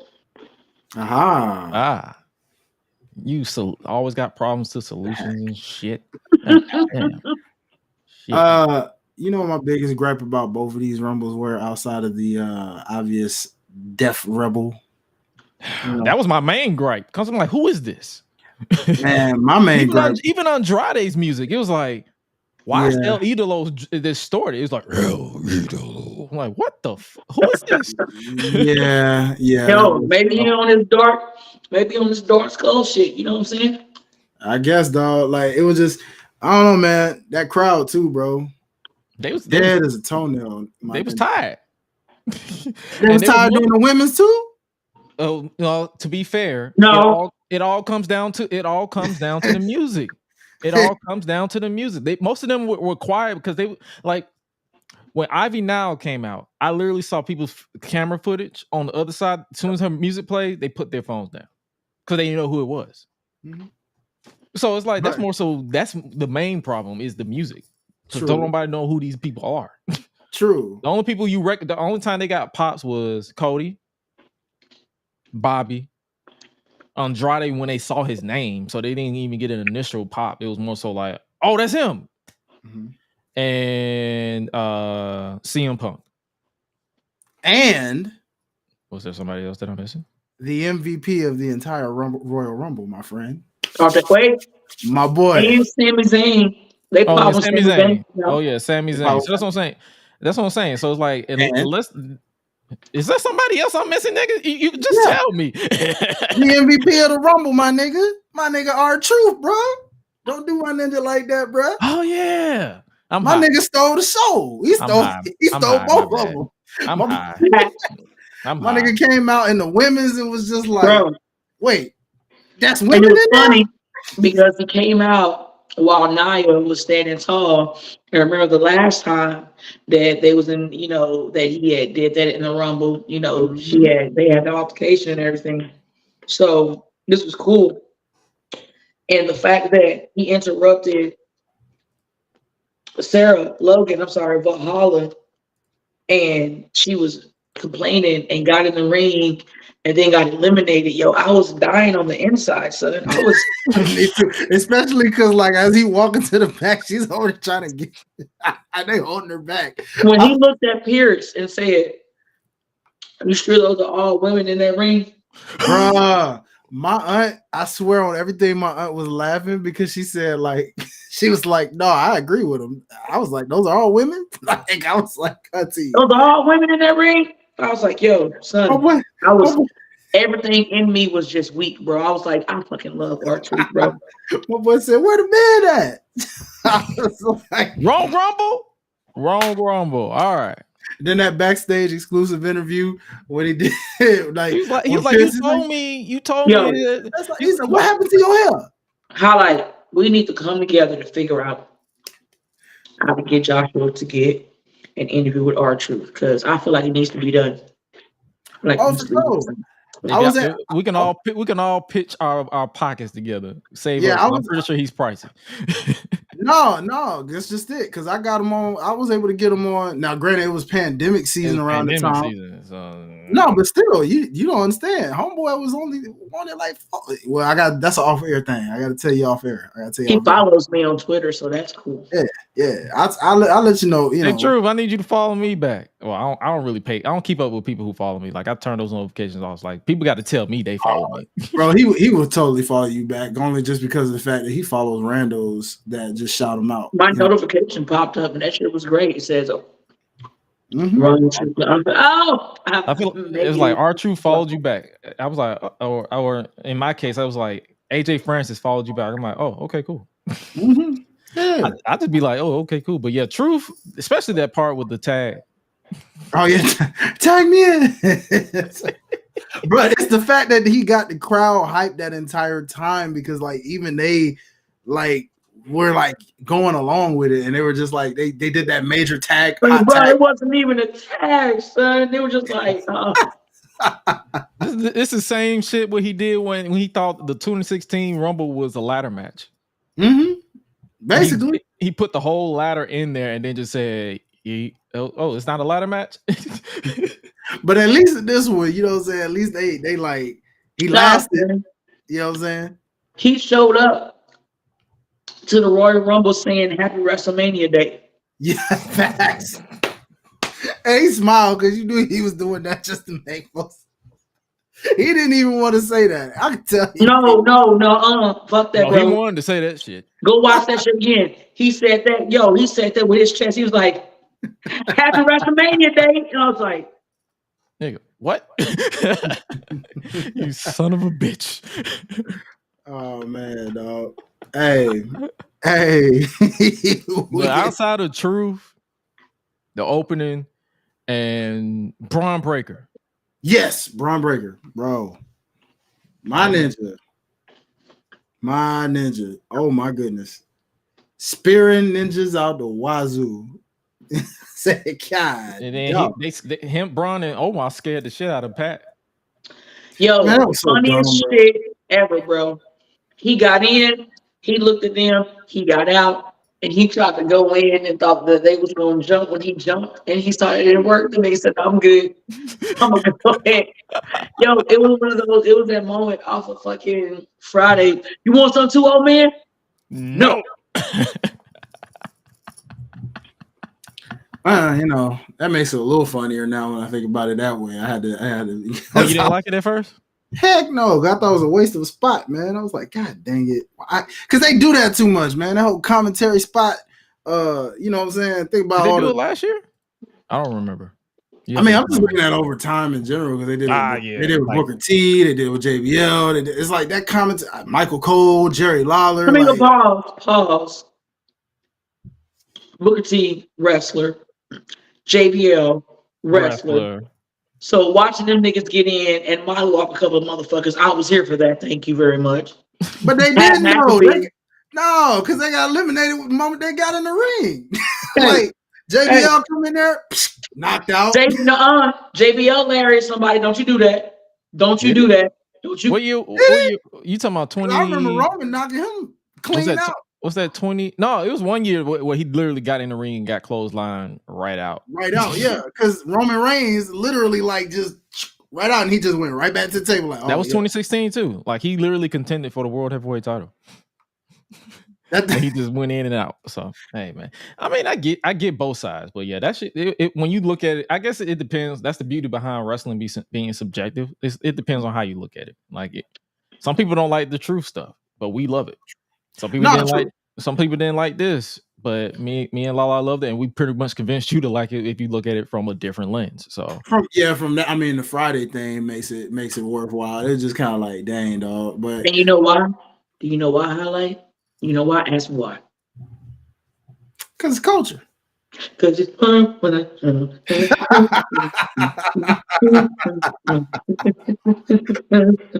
Oh, Nigga, boy. nigga. Come on now. Come on. Outside of that, after that, Cody went back to back. After last, it basically went down to him and Punk in the final two, and then obviously Cody won and is going back to WrestleMania for the second straight year in a row. Mm-hmm. Now, Did y'all think that dragged?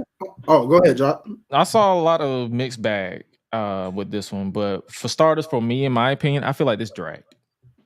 Man, I was just about to ask you that, dog. Yeah, I feel like I think I put this on Twitter. I was like, all right, y'all dragging this. Let's get this over with. Because it felt like I'm like, okay, we know one of y'all are going to win. Like, I feel like it should have been in at least 2 minutes tops.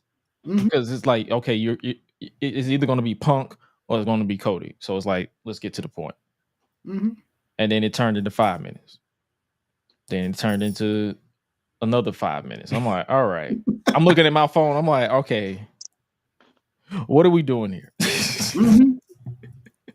Bruh, I looked at that time and it was so funny because watching it, again, because you were seeing it live, so it doesn't have that count usually sometimes, but like to see it when it was done, right around when it got to like that 3-hour mark, and I saw it was still 50-something minutes. I'm like, hold on now. And I think we were at the 20s by that point. I'm like, what the heck? Bro, what? And I saw that Final Four dragged, and I'm like, oh, come on, bro. You look at past Rumbles, you get to that Final Four, normally, quick little moment, everybody out to that last person come. You like, dang. Because the women did it like that, bro. They ain't waste no time. And I feel like that's why I was like, this, it wasn't a bad match by any means, but it just wasn't as eventful as the women, in my opinion. What's your thoughts, Law?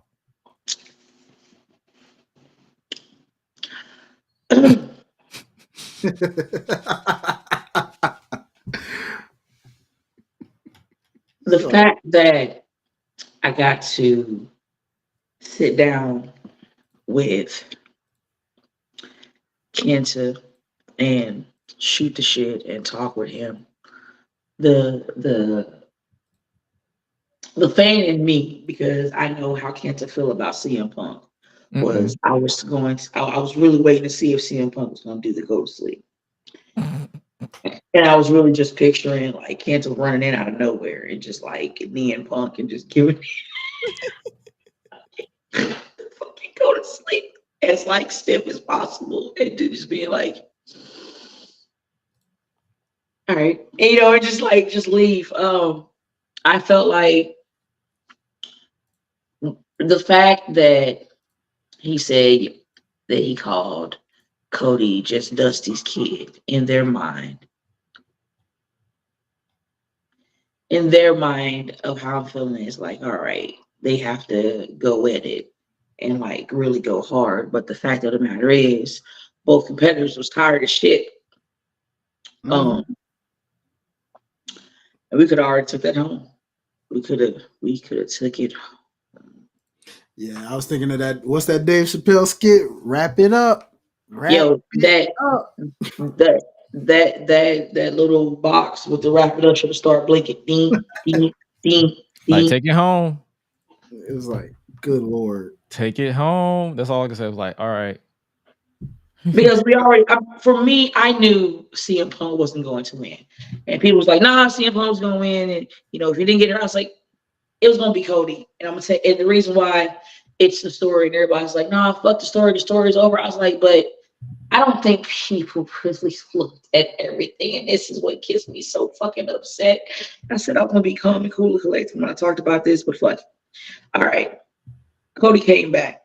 Boom. He wrestled Roman. Before he wrestled Roman, Cody came back and he wrestled Seth Rollins.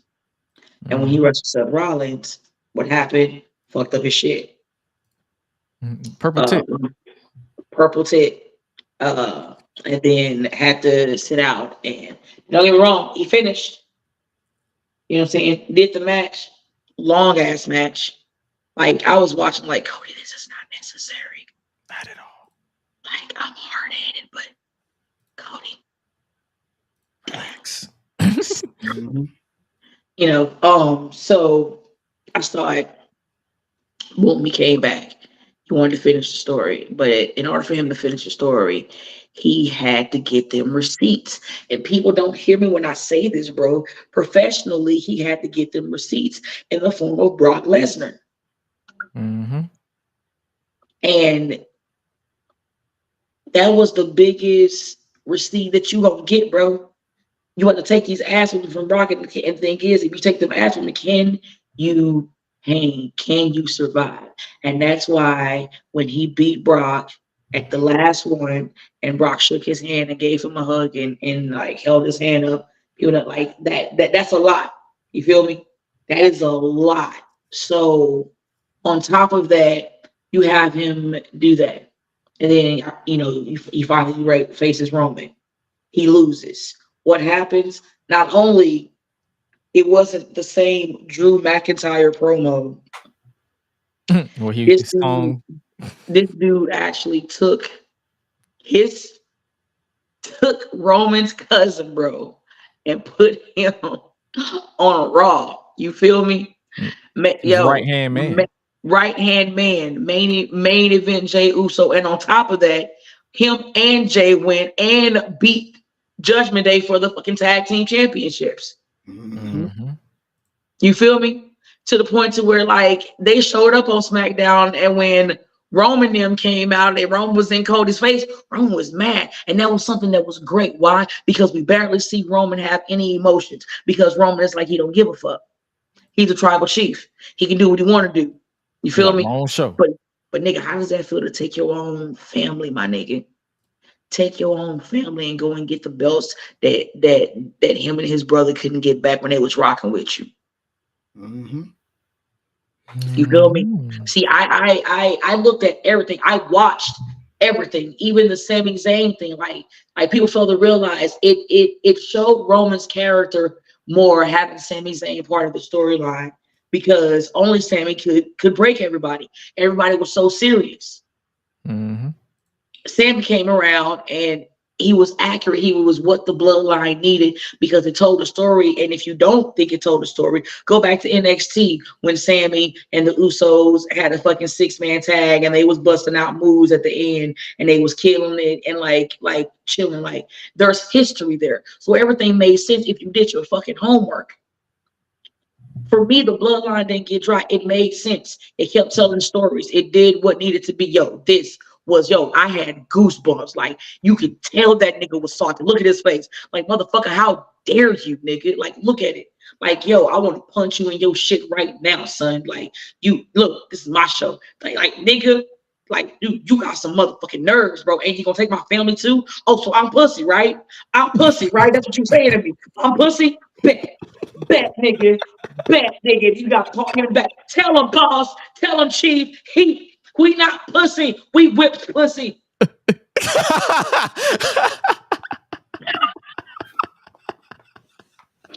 You know what I mean? So I love the story that was told, because here's the thing about it.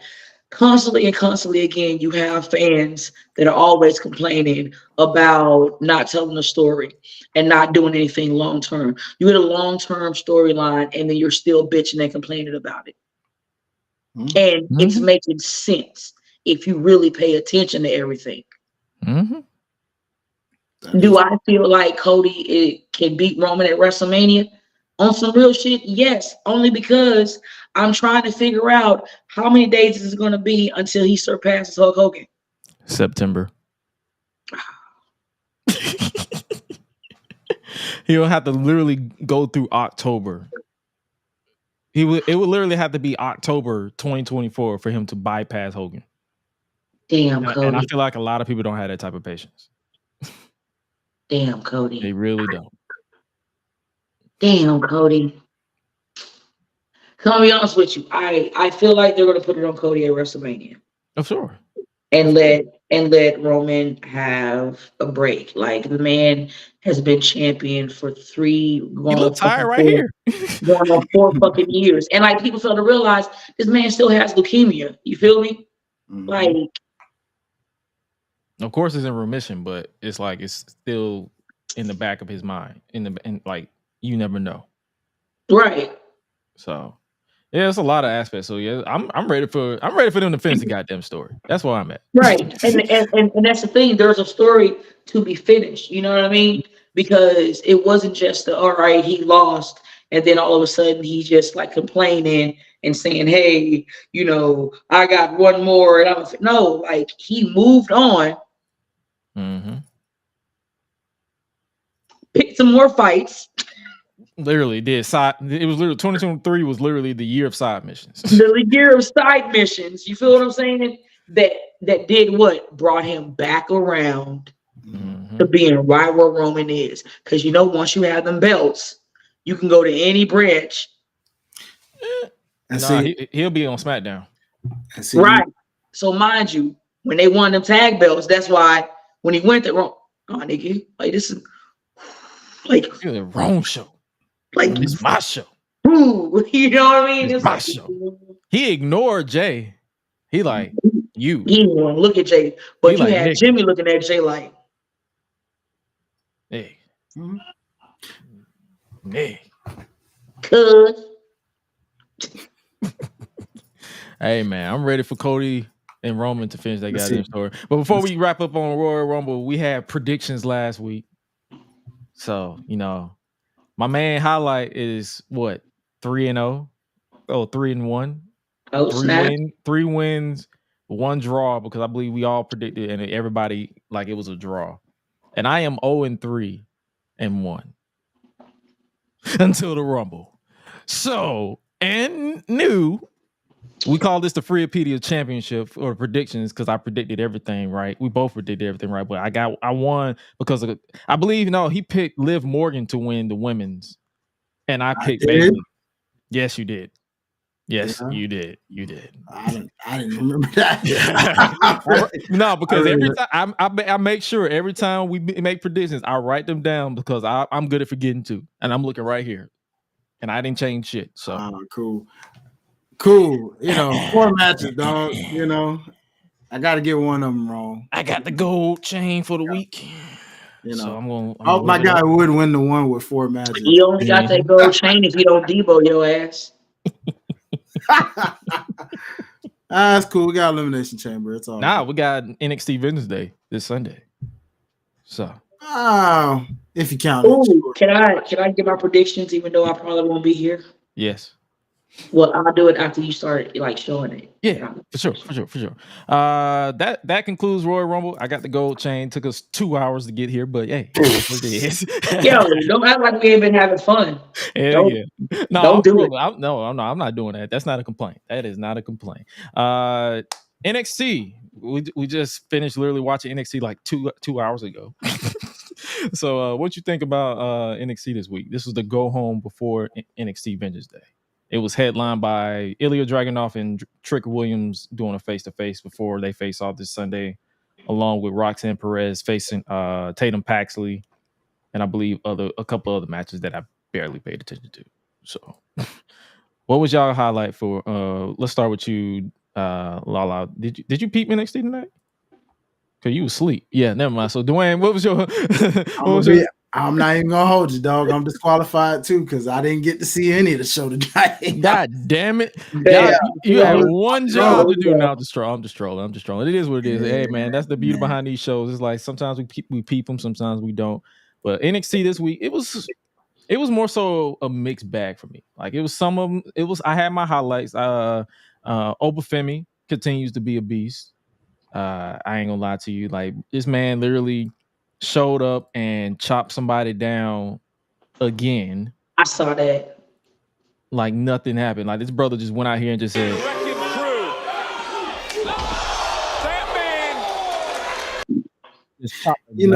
as man out the air like nothing. Seeing Obafemi just made me think of Big E for a second when he was just saying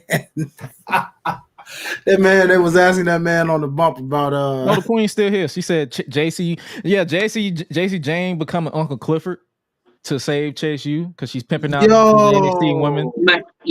Really? My guy, son. Yeah, my dude, my guy. Bro, that's My guy. so Jesus wild. Christ. Shout out to Glenn Rubenstein. My guy. He totally called that. He said that. That's wild, bro. That's wild. She looks disgusted that I said that. Crazy, son. Crazy for me. You look, bro, like she literally came out there. They were about to give a eulogy to Chase U, saying that the brand is done. She came out there and was like, you know what? We're going to save Chase U. We got some of the baddest women in the back. We're going to put them on the calendar. Oh, no. And we're going to sell the calendar to the horny wrestling fans. Oh, no. And we're going to save Chase U. And we're going to have a little money on the side. Oh, we're going to pay your debt back.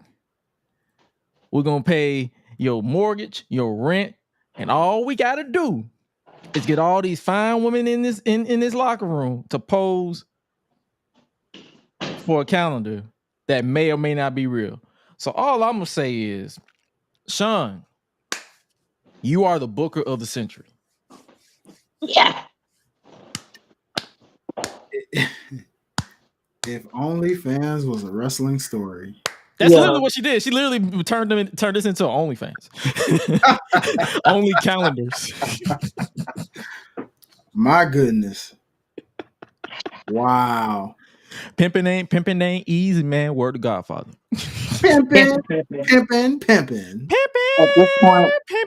At this point, we just need the Godfather to pop up. Hey, yo, Charles, what you got going on next Tuesday? Pull up, dog.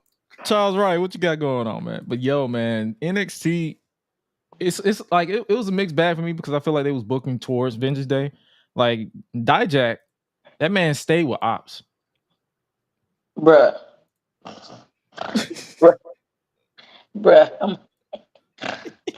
Not the Ops, bro. Dude, he literally just like Joe Gacy. Him and Joe Gacy was literally brawling all over the building for 30 minutes. Yeah.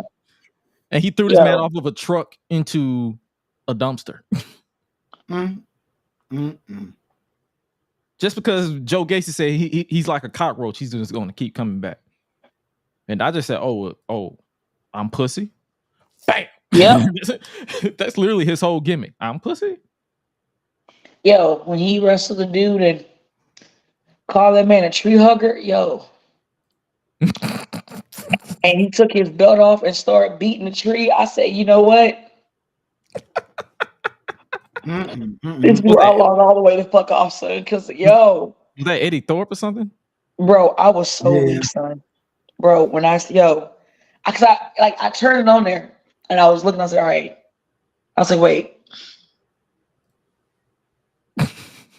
Why is he undoing his belt? Uh-oh. He's not. Look at my homegirl. I said, why the fuck is he whooping the tree? And then when I saw the dude like upset and like, how dare you? And I was like, oh. Let me put it. Whoop that tree. Whoop that tree. All right, whoop that tree. All right, yeah. Whoop that tree. I You know what I'm saying? Oh yeah, man. Shut it down, quack. Yeah. My city did it first. Shout out to Trick though. Shout out to Trick. Oh man, I love Trick Williams, bro. I like that dude is so over, and like NXT main roster. Even when he came out to save Carmelo, bro, like you just heard the whole like, yo, that gave me goosebumps. I'm not gonna lie to you. To do that on the main roster, bro, without a vignette, you pulled up and the crowd knew what to do. That's Nathan, wild. Nathaniel, Bartholomew, or nothing. They were just already on it. That's wild, bro. And I saw somebody was talking about they was trying to dismiss it, saying it was piped in, but then I knew people who was actually there. They said no, it was louder in person. So that's a lie. Mm-hmm. Now Trick is that dude. He is next up. Like, and he has a cadence about him when he talks on the mic. Mm-hmm. Like, he don't cut a promo like everybody else. So I'm cool with that. That OTM vignette, they had a vignette hyping up their match, Man, against the family. I still ain't calling this nigga Scripps, but they growing on me. They growing on me though. They growing on me. OTM growing on me, dog. That nigga named Reggie. That nigga name is Reggie. Reginald. Reginald. Reginald. Reggie. Like I call him Reggie, like off of Bad Boys. Reggie. Reggie. Yeah, I ain't calling that man Scripps. And speaking of that NXT calendar, is Miss Parker gonna be on it? I hope so. Lord Sign me up. Jesus. I'm gonna let y'all have that one. Y'all go ahead and have that conversation. And then when y'all done having that conversation, I'll come back. Just go ahead. I'm listening. Continue. Yes. Oh Jesus. She said, "You know what, Miss Parker. You know, I'm trying to figure out, like, because my niece's birthday is in March. Does she need birthday money?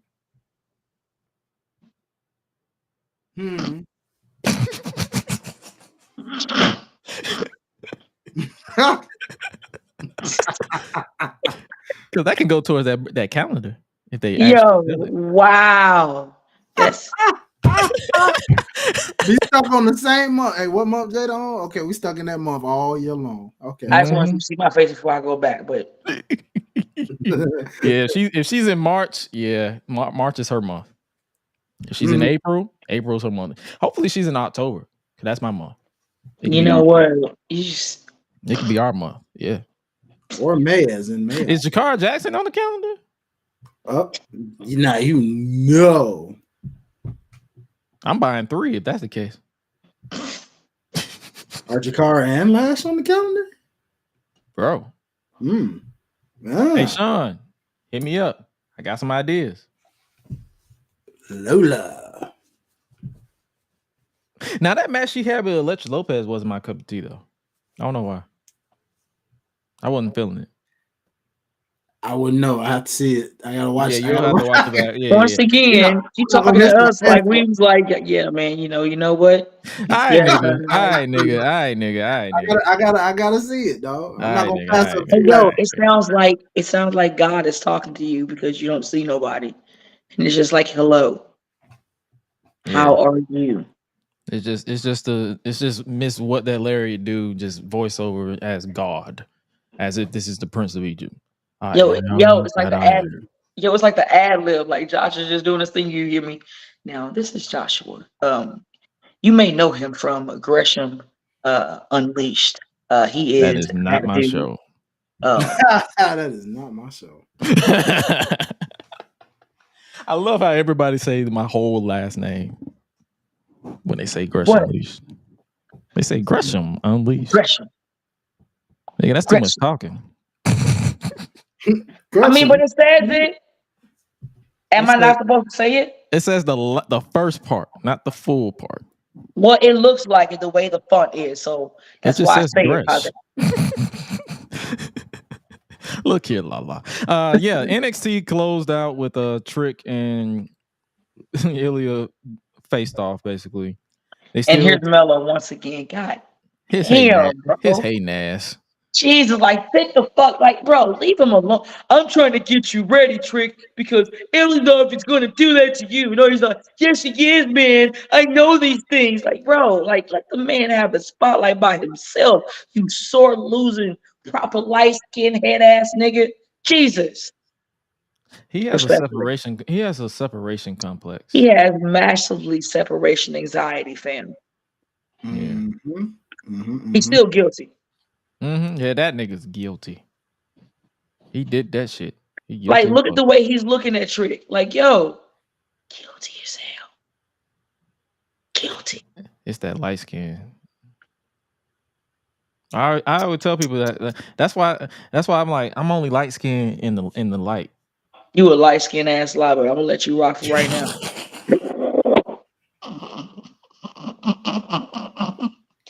Damn. She said, "You a light skinned ass lie." Shit. I can't. Damn, Mello, you giving us a bad name. Shit. But Dragunov hugged the man for some reason. Whispering in that man ear that he No, he hugged him and told him that it was Mello that did it. Mello did that shit. He guilty Yep. as fuck. Yep. It was Mello. Like, hey, how do give your best Illanov Dragunov impersonation of how he told him it was Mello. See, I ain't gonna lie to you. I'm not trying to get canceled. I'm gonna let you do that. Nah, what? No. Yeah. No. You trying to get me packed up out of here?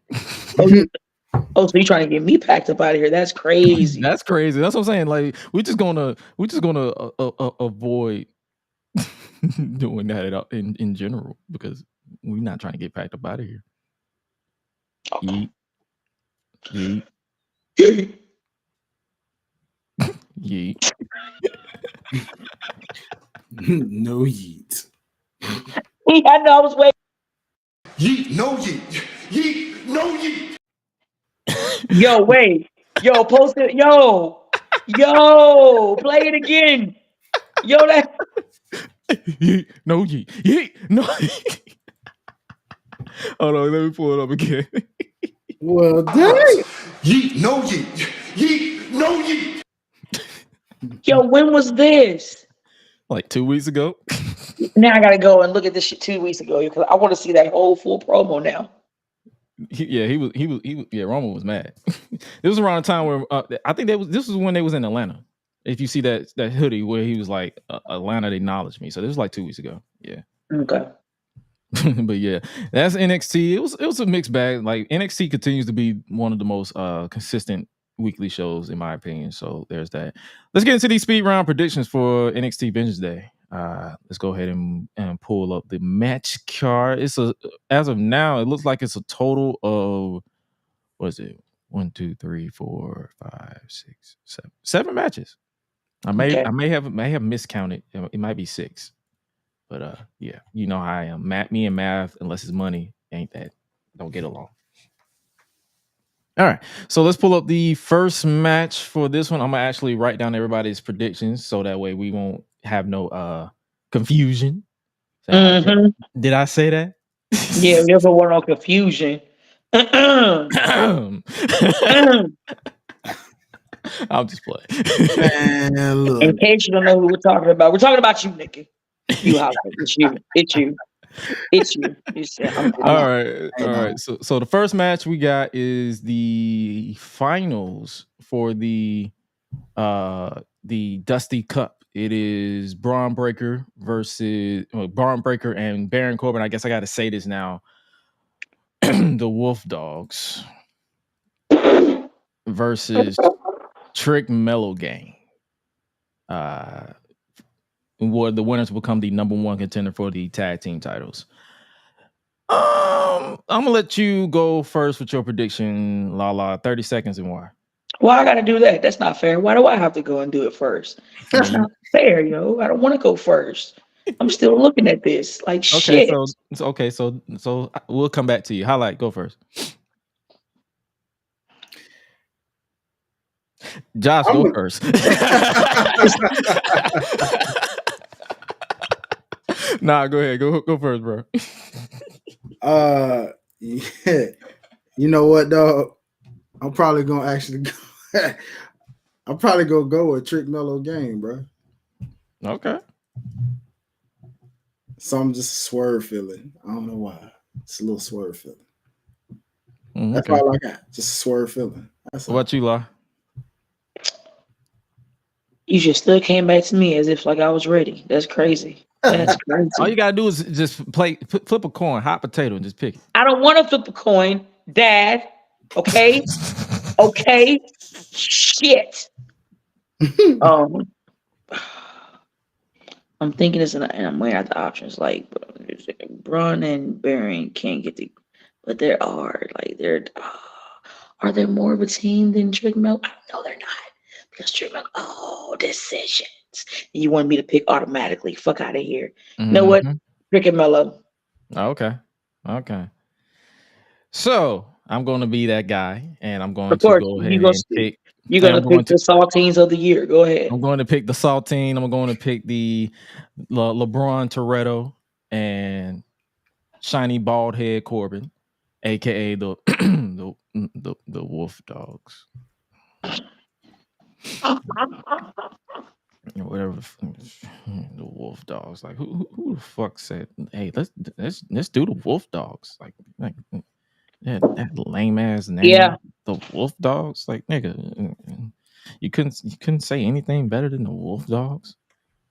And then they tried to say the Wild Boars. Like the fuck out of here.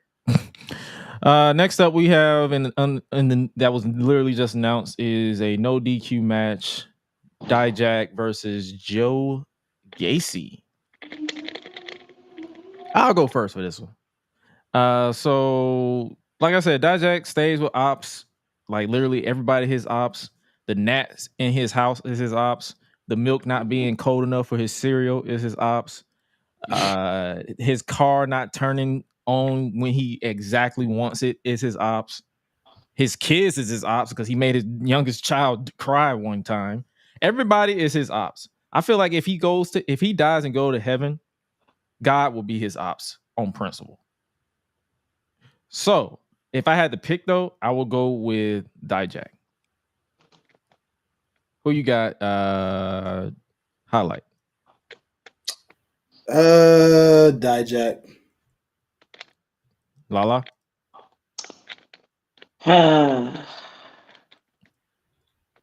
I feel like I should go against both of y'all like you did us in the first round. I'm gonna be the devil's advocate. I'm gonna pick Gacy. You're gonna pick the guy who's obsessed with pain. Makes sense. Yes. Chat said nigga thinks he's the Terminator.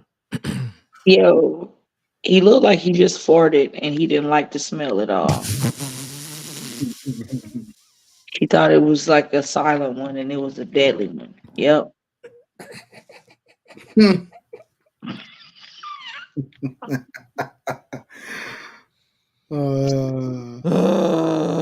Don't worry, I'm about to go lay down. I have to get ready to go and like go to the airport anyways. Like I'm So but don't worry. once we're done with this, we'll let you dip and we'll finish the show. I'm a extra stage love because like I'm on a roll. It's not gonna stop. It's just gonna get worse. And nothing's gonna get done because like I'm just I know for sure. Next up, we have for the NXT North America Championship, Big Oba Femi defending against Dragon Lee. Dragon Lee not gonna get that back. The big old nigga gonna keep it. That's mine. So I feel like that's a unanimous thing right there. We all picking Oba, big nigga. Yes. We're picking the big nigga that literally chopped this man down like he was nothing. This man literally, he just said, you know what, I'm finna arrive, raise hell, and leave. That man literally just chopped this man as if he was a grown ass child. Bruh, I'm about to agree like the cat that be dancing to the music. All right. Next up, we have the 6-man tag or the 6-person mixed tag. It'll be the family, the tag team champions, the family, and Ms. Rizzo versus OTM and Miss Parker. Hey, Miss Parker. I believe they're gonna put them over, so I'm gonna go for OCM. What about you, Hi-Lite? Picking the family. La Familia. So I'm gonna have to go with my fam and go with OTM on this one because they just introduced both of them. So it's like it'll be a fun match for sure. Next up we have, I believe this is the second to last match for the NXT Women's Championship. Roxanne Perez versus Lyra Valkyria. I believe Roxanne was like the last minute replacement when Cora Jade went down injured. So they had to pivot. So this is the match we got. The build for it was basically Tatum Paxley obsessing over Rox. Or over Lyra. My fault. So other than that, who you got winning this one? Hi-Lite. Dang, dog. Why I gotta Yeah, go first? yeah. Fuck you. Answer the question. Sick of this shit. Man, I feel like I've been going first the whole time. Nah, it's your turn, bro. Okay. Nah, man. Okay. Nah, y'all done went opposite, so I want to know where both y'all going. Okay. Nah, Okay. Yeah, Negro. Okay, Negro. Okay. If I got to pick, I'm going with Lyra.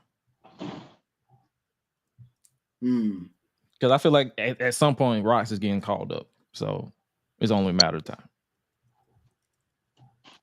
Who you got, Lala? Nah, fuck that. Highlight gonna answer. You gonna get out his feelings. Answer the damn question, Highlight. I don't even know if I can answer it now. Gresh already. So you going with me, Lyra? Unfortunately, yes. Now, Yeah. now, Lala, who you got? Yeah, I'm gonna go with y'all, Lyra. Bet. And last but certainly not least, for the NXT Championship, we have Trick Williams challenging Ilya Trick. Dragunov. You ain't let me finish the whole shit. I'm going with Dragunov because Melo gonna screw him. Damn it. Fuck, I forgot. You picked Trick. Okay. I'm Wait. going with Wait a minute. Wait. Ilya. You know all about that story. I You want to know. have faith in Trick so badly because, like, I feel like, yeah, Melo gonna try to fuck him over, but it can backfire on Melo. You feel me? Mm-hmm. And then fucking Ilum Ilya. talking and saying something in his fucking ear, bro. It's like, fuck it. I'm gonna stay with Trick. I love Dragunov, but okay. Who you got, Highlight?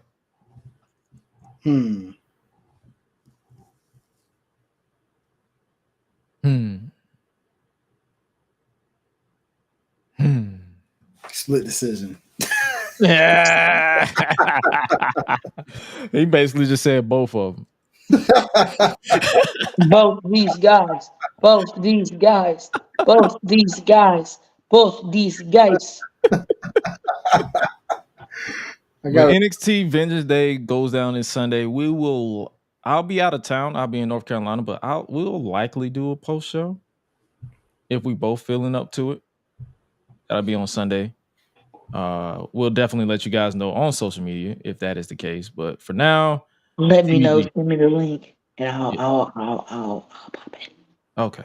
So TBD on that. But yeah, NXT Vengeance Day is looking pretty solid on paper. So the main story for me is Trick and Melo and Obafemi being just a big motherfucker for no reason. So there's that. I'm still trying to figure out why that nigga 25. That's all I'm saying. That's all I'm saying. Well, La, you say you about to dip. So it was I cool. just said I was leaving. Yeah, damn, that's crazy. That's what you just said. That's I what did you not said. say I was going to leave automatically. Said I two. said he's been. Nigga, I didn't. You know what? That's crazy. You're trying to get rid of me. That's crazy, bro. I'm going off what you said.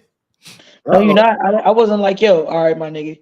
After we get done with this thing, I'm gonna go ahead and Uli oxen free. All right, Ali Oxen free. TNA Impact. Did we peep that at least this past week? For sure. What's your highlights? Because I had a few highlights written down. Pun intended. You know what? Pause. This is where I'm gonna go because I did not watch TNA. See, look and at you. I'm gonna do this to y'all. I love y'all. I at appreciate you, heathens. at you. Shut up, Joshua. Go to hell. at- Highlight you, my nigga. You know what I'm saying? This crop of light skin bullshit I ain't got to deal with. I love See. y'all. I'm not this bitch. Respectfully. Shout out to this Lala, y'all. Hey, bro, I appreciate her for kicking it with us for 2 hours, literally. So yeah, we're gonna speed through our thoughts on everything that went down, and then we're gonna get up out of here. So you already know how it is. That's all we're gonna do because it was a vibe kicking it with Lala. But obviously, yeah, TNA. Did you peep that this week? Yes, I did, sir. And the obvious for sure is Jordan Grace versus Trinity / Naomi, if you want to say it like that. But just the physicality, man, these sisters was going at it. I was like, goodness. gracious, you felt every blow. And then I'm trying to think of what else stood out to me from that show. I like Chris Bay and Kevin. Oh yeah, duh. I can't forget about my homie Kevin Knight, dog. For sure. Thanks for reminding me. They kicked off the show. Yeah. They both did their thing, and then what else stood out that was on that card that I was like, ooh, this looks like a good one. Oh, Okada and Moose, in that 6-man tag. Okay, so that main event, Okada and Motor City Machine Guns defeating the System. Yeah, that was a dope situation there as well. Nick Nemeth's debut, I believe right now he's beefing with the Rascals.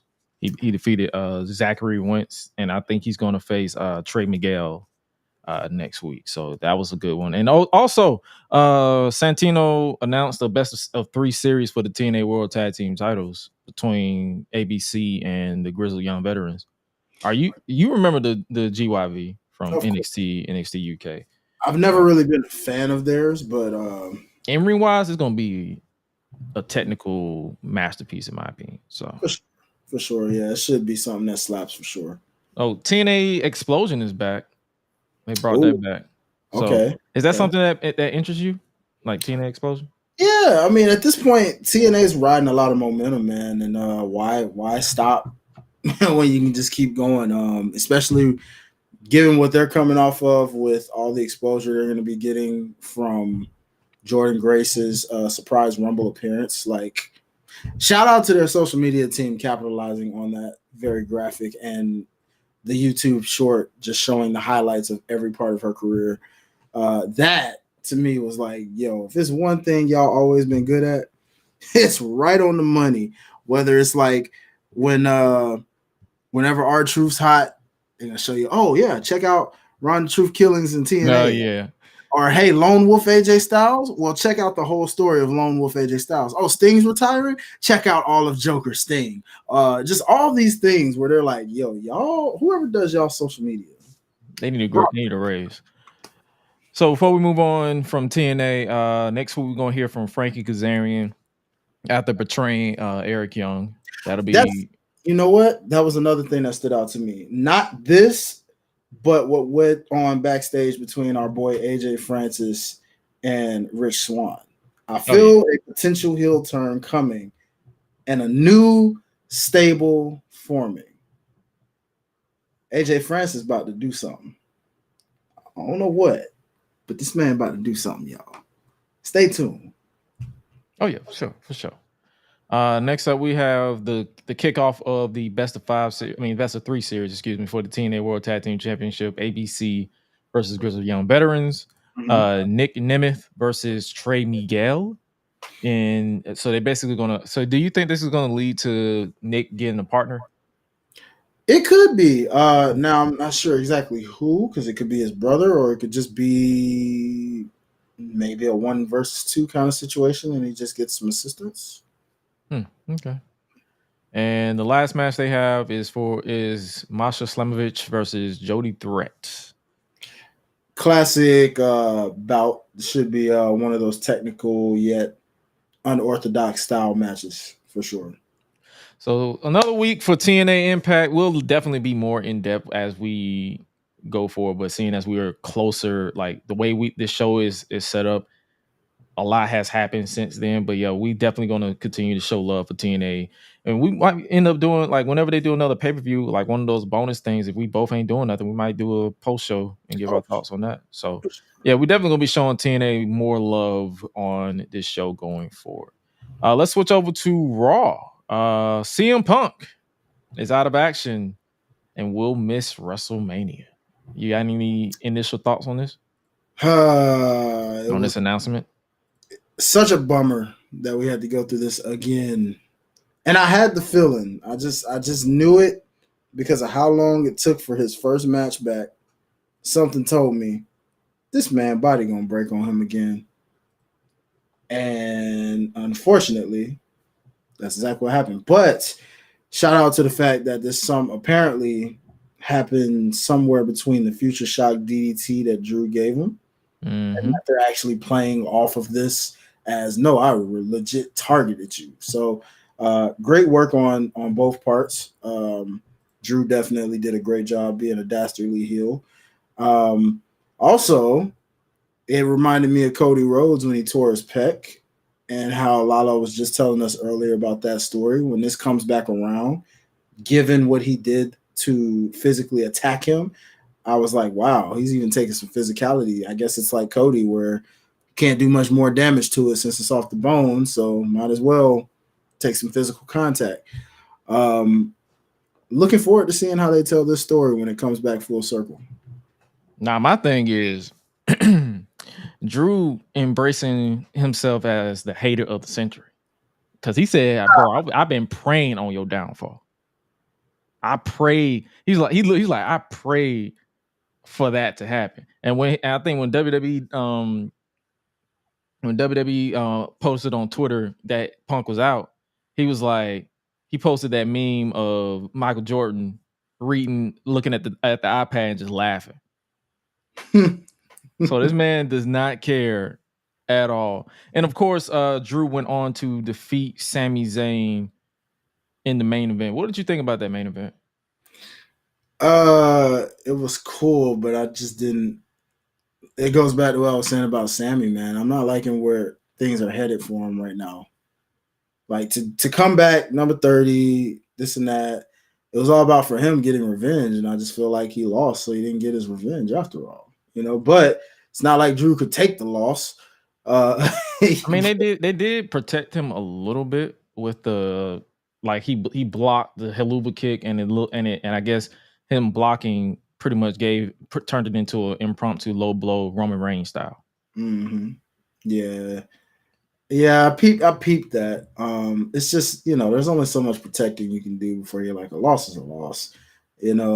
Still clean to a degree, but I don't know, man. I just want to see Sammy get his comeuppance on something somehow. Facts. However, So with Punk out, who will challenge Seth Rollins for the World Heavyweight title? Because we know it ain't Cody. No matter how hard he tried to get out there and plead with the man, hey, you should face me. You should face. He said, do you want the Hulk Hogan title? Do you want the Hollywood title? The one people politic their way to the top, or do you want the Dusty Rhodes title, the blue collar title? And I'm like, bro, you are giving off real pick me energy right now. Yeah, I would talk about shots fired. I mean, that felt like basically you made shots indirectly at he who shall not be named. I'm not naming him, but yeah, I mean his name has been dropped on here a couple of times, so for sure. Might as well say it rhymes with Fock and Esber. Yeah, I was like, and then The Rock and just anyone for that matter. I was just like, and then did you see that promo that Seth put out for Cody? Talking about trying to say you want to be Ultimate Warrior or some shit. I'm like, bro, that is the last person you want to compare this man to. Like, bro, you do not want to be Ultimate Warrior. The dude was a dick. No, seriously, dude. That's why I was like, what? Nah, man. To answer that question, it's really tough. I'm hearing a lot of people campaign for Gunther. I wouldn't be mad at it. It's just, what do you do with the IC title? Do you have him surrender it Samoa Joe style? Do you have someone beat him? I don't know, right? I don't know. It's like it's an interesting situation. It's like, what do you? It's you talking about like Seth? Yeah, because remember there was that slight tease before the Royal Rumble that week before the week of, where he's just like talking to Seth and like letting him know like it's a shame you got hurt, but I just want to let you know like I plan to win the Royal Rumble and I'm coming for you, Seth. Right? So it's like they put it out there. But what's to say we don't get Gunther versus Seth? I mean, it's intriguing. It's been teased. Yeah. Especially intriguing. Last week, because they had the whole tease where they was like, yo, I'll wait, I'll be waiting for you, basically. So it's there, but it's just like it just comes off. It's like, bro, we know it. I don't know what it is. It's like they're making Seth come off as the whiny ex-girlfriend that don't take a hint, in my opinion. Or the side piece that doesn't realize you're a side piece, where you're like, bro, you're not the main. It's okay. Like he literally was like, he's like, I'm the man. And I'm like, bro, you're not the guy. You never were that guy. So it's like if it weren't you, and it's no knock at Seth the person, like he's always been one of my, like he's been one of my consistent on and off favorites. Mm-hmm. But it's like, from my point of view, like, bro, you have literally been you've been second place to somebody. Mm-hmm. You've been second place to Cody. To Roman. When Cody came, you became third place. When Gunther started popping off, you kind of became fourth place. Mm-hmm. And that's just me being real. That's just my opinion. And that's just the people on your brand. If you mention the Randy Ortons, the LA Knights, and all the other, that's the reason why they had to move Randy to SmackDown, because they were like, bro, people love him, giving Randy more pops than you. Mm-hmm. So you're not that guy. It's like Chris Jericho in 2002. You were undisputed champ by default. Mm-hmm. And as soon as Triple H got back, it went right to him. And you were never to be seen at that top level again, at least until you came back in like 2010-ish, around that time. But in that moment, given the top heavy roster you had back then, Rock was going Hollywood, Austin had injury issues, Triple H was out. You won by default because they needed a top guy to hold it. JBL. What was that Paul Heyman said? You were only champ because Triple H didn't want to work on Tuesdays. Well, there you go. So I don't know, man. Geez, man. I hope Seth can. I don't know, man. We got to figure something out for this guy. Like, who do you logically? I believe we text each other during the show. It was like, who would face Seth? Like you mentioned Jey Uso, Sami Zayn. Well, I don't know if Sami Zayn still, because of the way they're booking him now, right. And Drew McIntyre. And I was like, or after winning the Elimination Chamber, and I was like, throw a ladder in there if Seth is not 100% and vacate the title, and just move on. Yeah, man. Now we can't forget this obvious option though, and it didn't hit me until I realized, like, oh crap, Mr. Money in the Bank, Damian Priest. Oh yeah, that is still a thing. So, regardless of where they go here, you could do a case where he pulls a Seth Rollins and just makes it a triple threat and steals it, right? But it's got to be done smart. And honestly, for me, this is where bad timing comes, because it's like, dog, remember that War Games when it was just real like, oh yeah, he is Money in the Bank. Mm-hmm. That would have been the perfect time to move the title to Priest. Seth could have got his rest. But they didn't do it. And they didn't do it. And like, then you could have tried to still build to the WrestleMania angle. Mm-hmm. But it's like, I don't know, man, because it's just like, at this point, Priest is running out of time, bro. Like, it'll be Money in the Bank again before you know it, bro. Like, he's got the cash thing in by WrestleMania at this point, because he ain't gonna do it at Elimination Chamber unless there's something we don't know. But dog, yeah, something's got to happen like ASAP. For sure. So yeah, all we can do is speculate, but we'll see what it is. But did you peep that Judgment Day versus DIY match? I did, man. What you think about it? I loved it. Yeah, I thought they did solid promo, solid match and outcome. Hopefully, I mean, DIY earned their way to this, so I'm assuming they're gonna try to just earn their way back versus get a rematch and run it back. At this point, it looks to me, and I'm calling this, and I heard somebody else mention it, but I remember calling it before I saw someone else mention it. After how they did Truth and the way that reaction was, I said, Awesome Truth's totally taking those titles from them. Oh, yeah, for sure. At WrestleMania. It's like, oh, yeah. They're losing those titles at Mania to Awesome Truth. It's going to give Truth the ultimate pop because he's hot right now. He's hot all the time, honestly, but like he's super hot right now with the fans, and it's just like that pop will erupt the moment. And it's really catapulted Miz, believe it or not. How many times would you say you were rooting for babyface Miz? And it's like we're really doing this mainly because R-Truth is just that over right now that it's making Miz look good as a babyface too.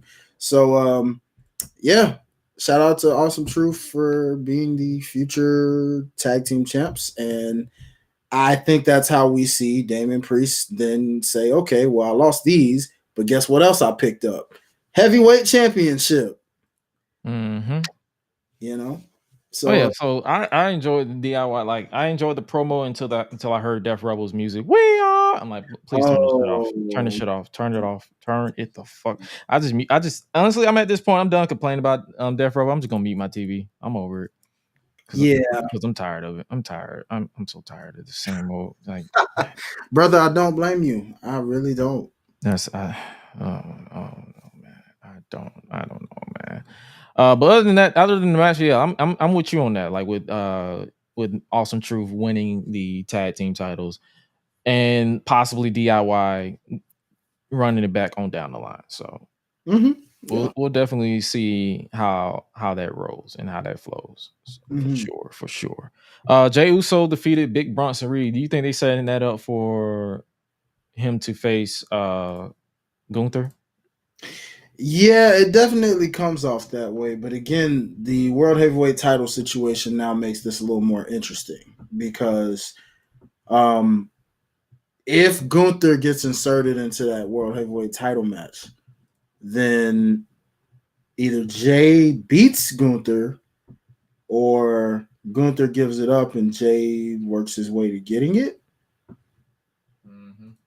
But then see the only thing that hesitates me on some stuff is Jey Uso's brother is still a situation here because although we know his goal is to get singles gold this year, Jimmy and Jay still got some stuff to do at Mania as well, if I'm not mistaken. So let's if they don't find a way to build, I'm gonna give them until Elimination Chamber to build me interest in Jay versus Jimmy again. If they don't, that's a SummerSlam match.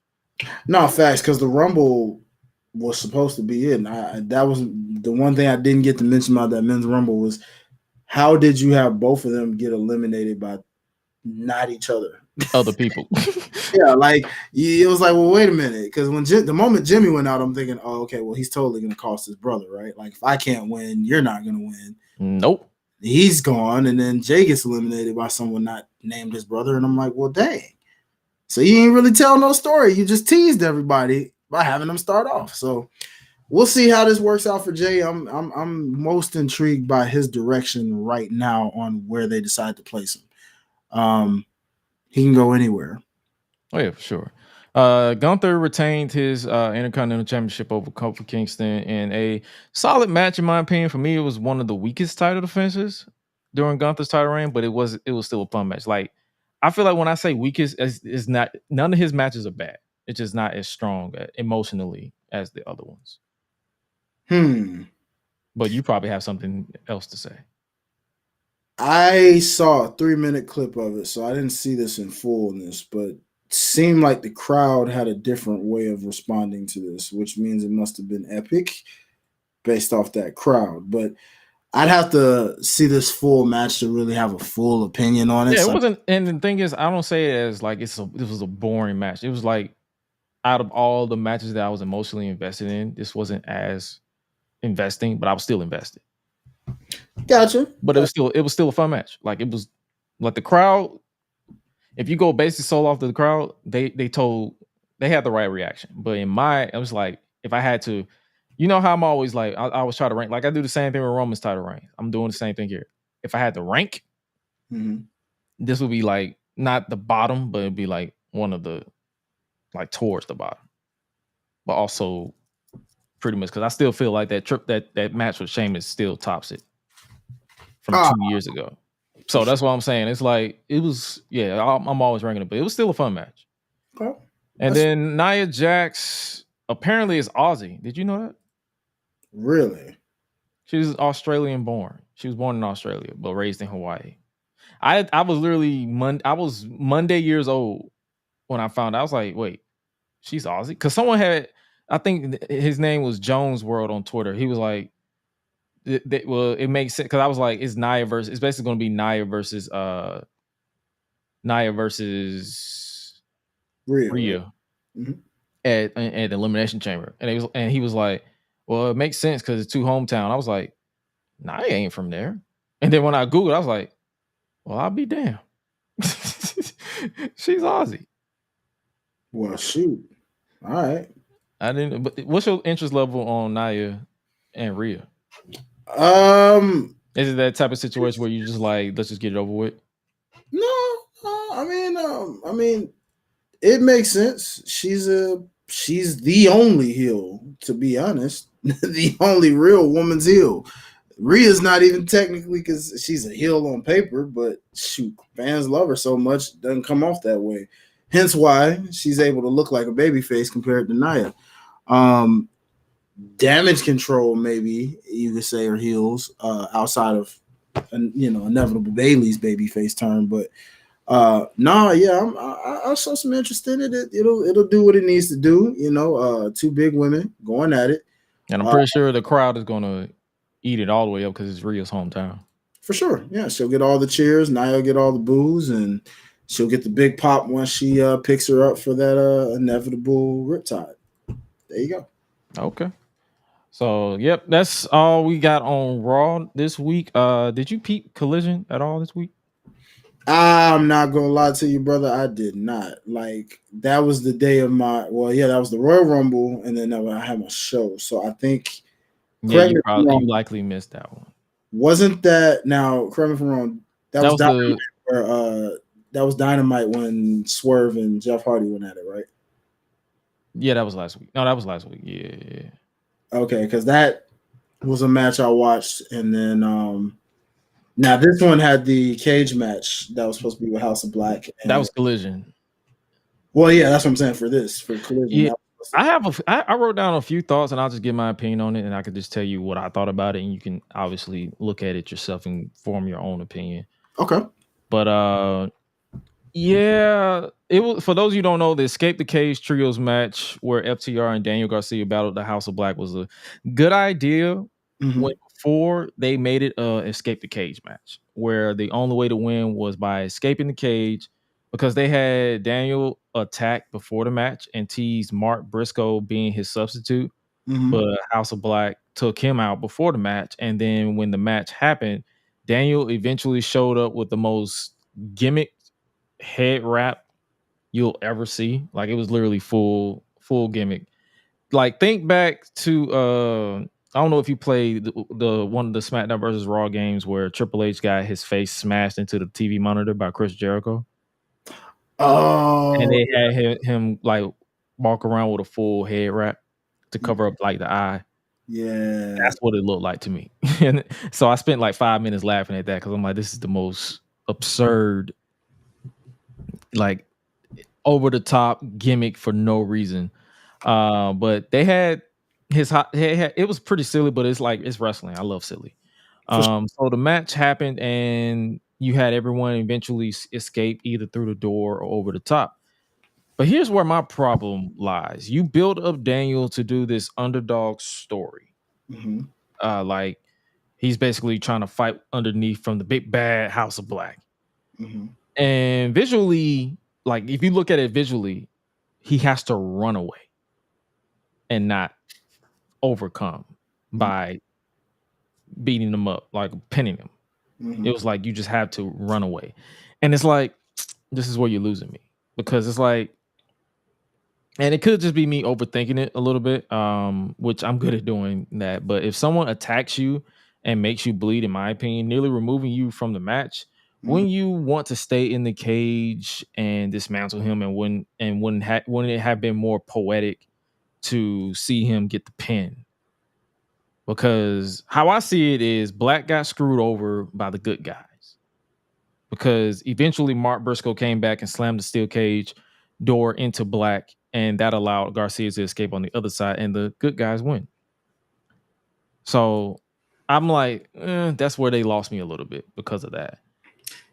Yeah, those are always such tricky situations to be in because House of Black hasn't always been specifically two of those three haven't really been featured all that much as of late. So how do you even, when they're pretty much halfway out the door and you're like, well, do we job them? But they don't job. But then I don't know, man. It's a real tricky situation. Like, listen, I don't blame like the match stipulation or even the talent. Mm-hmm. It's like they gave us a great show. Like if you look at it strictly from like, especially if you're there in person, you're just looking at it, you like, yo, this is it's a bloody match. It's fun. It's chaotic. It's all over the place. Like they literally wrestled before they even got into. They fought before they even got into the cage. Like that. That's great. And they give us the whole thing, but it's just like the whole escaping the cage and the story they were trying to tell didn't sink for me. My other highlight was of the match was Brody King throwing himself into Dax through the door, like his head connected out the door, and they just exploded out. Like that it caught me off guard. That was a good thing. Other collision highlights, we got Bryan Danielson continues to be a dick towards Eddie Kingston, so they're obviously building to another match between those two, likely for the Continental title. Who knows? It's like 50,000 titles in that company. Serena Deeb is back, competing her first match since 2022 after her health scare. It was practically a showcase match against Robin Renegade.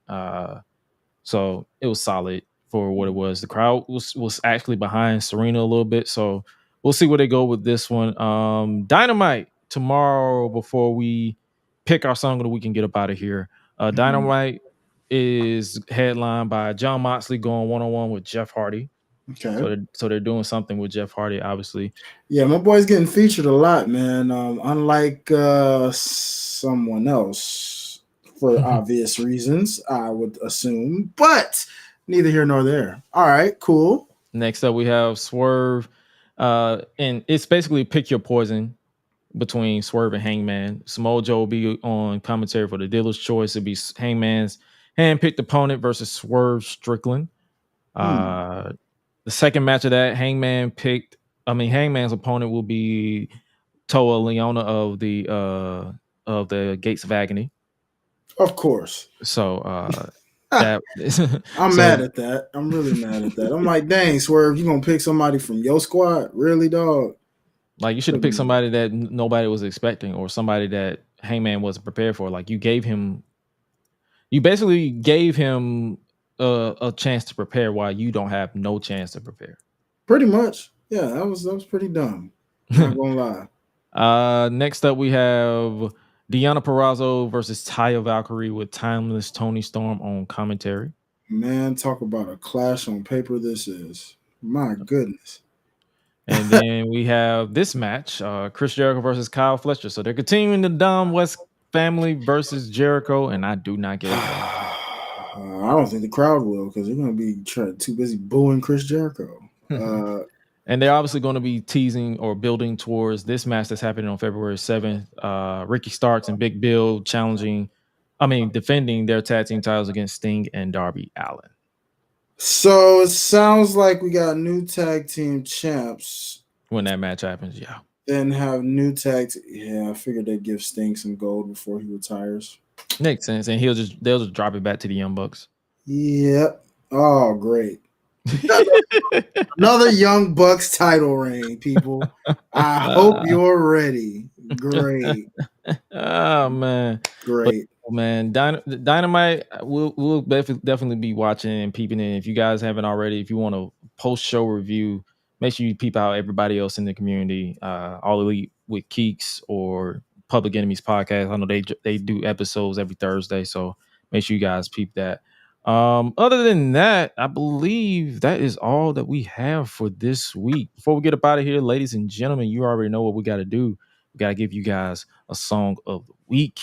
For those of you who don't know, both hosts picks a song of the week, and basically it'll be posted on social media. I forgot to post it last week because I was literally on the road, but this week I got y'all covered. So Do you got one this week, or do you want me to go first? For sure, I'll go first with this one this week, brother. I was vibing to this entire album, but I'm gonna go with the first track off this album. I was feeling very Prince today, ladies and gentlemen, so I am going Let's Go Crazy, straight out of Purple Rain. Yes, sir. Let's Go Crazy with Prince. Have I heard? I think I heard that one. It's been a minute though. I got to listen to it. Mine is I've been vibing with it since literally last Saturday, like around Sunday morning, because I heard it for the first, well, not for the first time. I heard it again after when my older brother came over to the crib after the pay-per-view. Melanated Woman by Anthony G and Tonio Armani. Okay. So that's a classic in my book. So I love playing that one. So, yo, man, another solid episode of the GRESH UNLEASHED podcast in the books. We are reaching that point where your boy got to go to sleep because I got another show in about a couple of hours. So, with that being said, yo, Hi-Lite, where can they find you, my boy? Man, you already know what it is because this has been a long one, but a good one, y'all. You find your boy at Hi-Lite Life, HILITE Life, right there on the scroll. And of course, all things Life's a Botch podcast. If you want to hear some more wrestling, shout out to my independent spotlight. We just did a new interview on today with independent wrestler Dion Summers. So make sure you guys be on the lookout for that this upcoming Monday. While also, of course, shout out to my co-hostess, Miss Ash Benny, as we getting ready to drop our thoughts continued on the Royal Rumble as well as other things. Follow Life's a Botch _OTS. And of course, speaking of OTS, follow all things at OTS Media Co. Appreciate y'all, fam. Yes, sir. And make sure you guys always keep it locked here on GRESH Unleashed podcast at GRESH Unleashed or GRESH Unleashed Pod on YouTube. We are on the road to 3,000 downloads. So make sure wherever you listen to your podcast, download, share with your people, share with your baby mamas, baby daddies, and everybody in between, like I said in the intro. So that way you can spread the wealth of the vibe that we try to portray here at the GRESH Unleashed podcast. We are live every Tuesday, 10:15 p.m. Eastern Standard Time, unless stated otherwise. If not, if you don't want to stay up that late to vibe with us that late, you can always catch the audio format over on wherever you listen to your podcast, Spotify, Apple Podcasts, I believe Spreaker, or Podbean. That's our main distribution. So it's like if you go to www.gressunleashed.com, you can literally go and scroll. You can literally see everywhere you get your podcast. So just by simply searching GRESH Unleashed, and we got you covered. Like we are on the road to 60 episodes, and then 70, and then 80, then 90, then 100. So make sure you guys continue to support. We appreciate you guys for continuing to support. I believe I got a couple announcements that I didn't do at the top. Well, we're gonna do it now. With WWE 2K24 around the corner, I have a couple more ideas I want to push out throughout the month of February before I officially step away from WWE 2K23. I also reached out to editors to help me with shorts as well, so keep it locked on youtube.com/@itsgresh for more, as well as once I'm ahead of the curve again, I'll release some more retrospectives. So those retrospectives are not going away. Also, I am now back on Fiverr, Fivver. That is a freelancing site, fiverr.com/Josh Gresham ORG. The first two gigs I posted are logos similar to what you see here on GRESH Unleashed podcast, as well as on my main channel. I designed all of those. I designed literally everything that you see is designed by yours truly. So over on Fiverr, I'm offering 3 packages, with the first one starting at $15 with up to 4 revisions before the sale is final. The second gig I posted is a video editor, which also includes 3 package levels: short videos, which is between 2 to 5 minutes; standard videos, which is between 8 to 20 minutes, which is great if you're trying to hit that sweet spot in regards to YouTube and their monetization being a minimum of 8 minutes if you want to control the ad placement. And let me see, make sure I got everything. And long form videos, which is the premium, and that is any type of videos that float between 60 minutes to 120 minutes. The reason why that price that you see is up, because when it gets to that one, I am going to be bringing on a second editor to help me with that. With both logo and video editor gigs, you can pay a little extra if you want it quicker. People ask me, what's your resume? What's my resume like? As As far as live video production, I have experience with working with YouTube Black, BET, a few galas in California, North Carolina, South Carolina, no, Florida, excuse me. It'll probably be South Carolina at some point because I'm traveling everywhere. So I have experience with that. And how can I forget Atlanta? Just to name a few. As far as proper editing is concerned, check out my YouTube channel. Really, youtube.com/@GRESH. Every video you see or have seen has been edited by me, with the occasion of me reaching out to associate editors to help with chopping up footage. So, but I am the main editor over there. The beauty of me being mobile, I can edit anywhere in the world, even if I travel. So there's no off time for me unless I stay it, of course, which gives me the option to let you know that I am out of the office. Let's get to work. So much content is planned. Lord willing, I can keep up because life continues to indeed life in my case. But outside of that, those announcements, make sure you guys follow yours truly on Twitter @GRESH, on everywhere else, Josh Gresham ORG. Make sure you continue to subscribe to the Gresh Unleashed podcast. I believe we're on the road to 300 subscribers over there. So make sure you guys continue to show support over there. We appreciate you guys dearly. Shout out to the Patreon backers over here on patreon.com/Gresh Digital. You guys continue to show up and show out every month that you part with your hard-earned money. And as far as I'm concerned, you guys are getting your money's worth. Shout out to BK Jackson as well, because he continued to be a main supporter of everything Gresh. So we appreciate him as well. And with that being said, you guys make sure you guys check out the interviews, all the good stuff. We got a plethora of content coming your way, and a lot of good content that has already dropped. And remember, word to Mama Gresh, continue to spread love, be love, and just show up and show out. And with that being said, you guys stay safe out here in these streets. And remember to always eat, sleep, flex, and repeat. We out, y'all. Be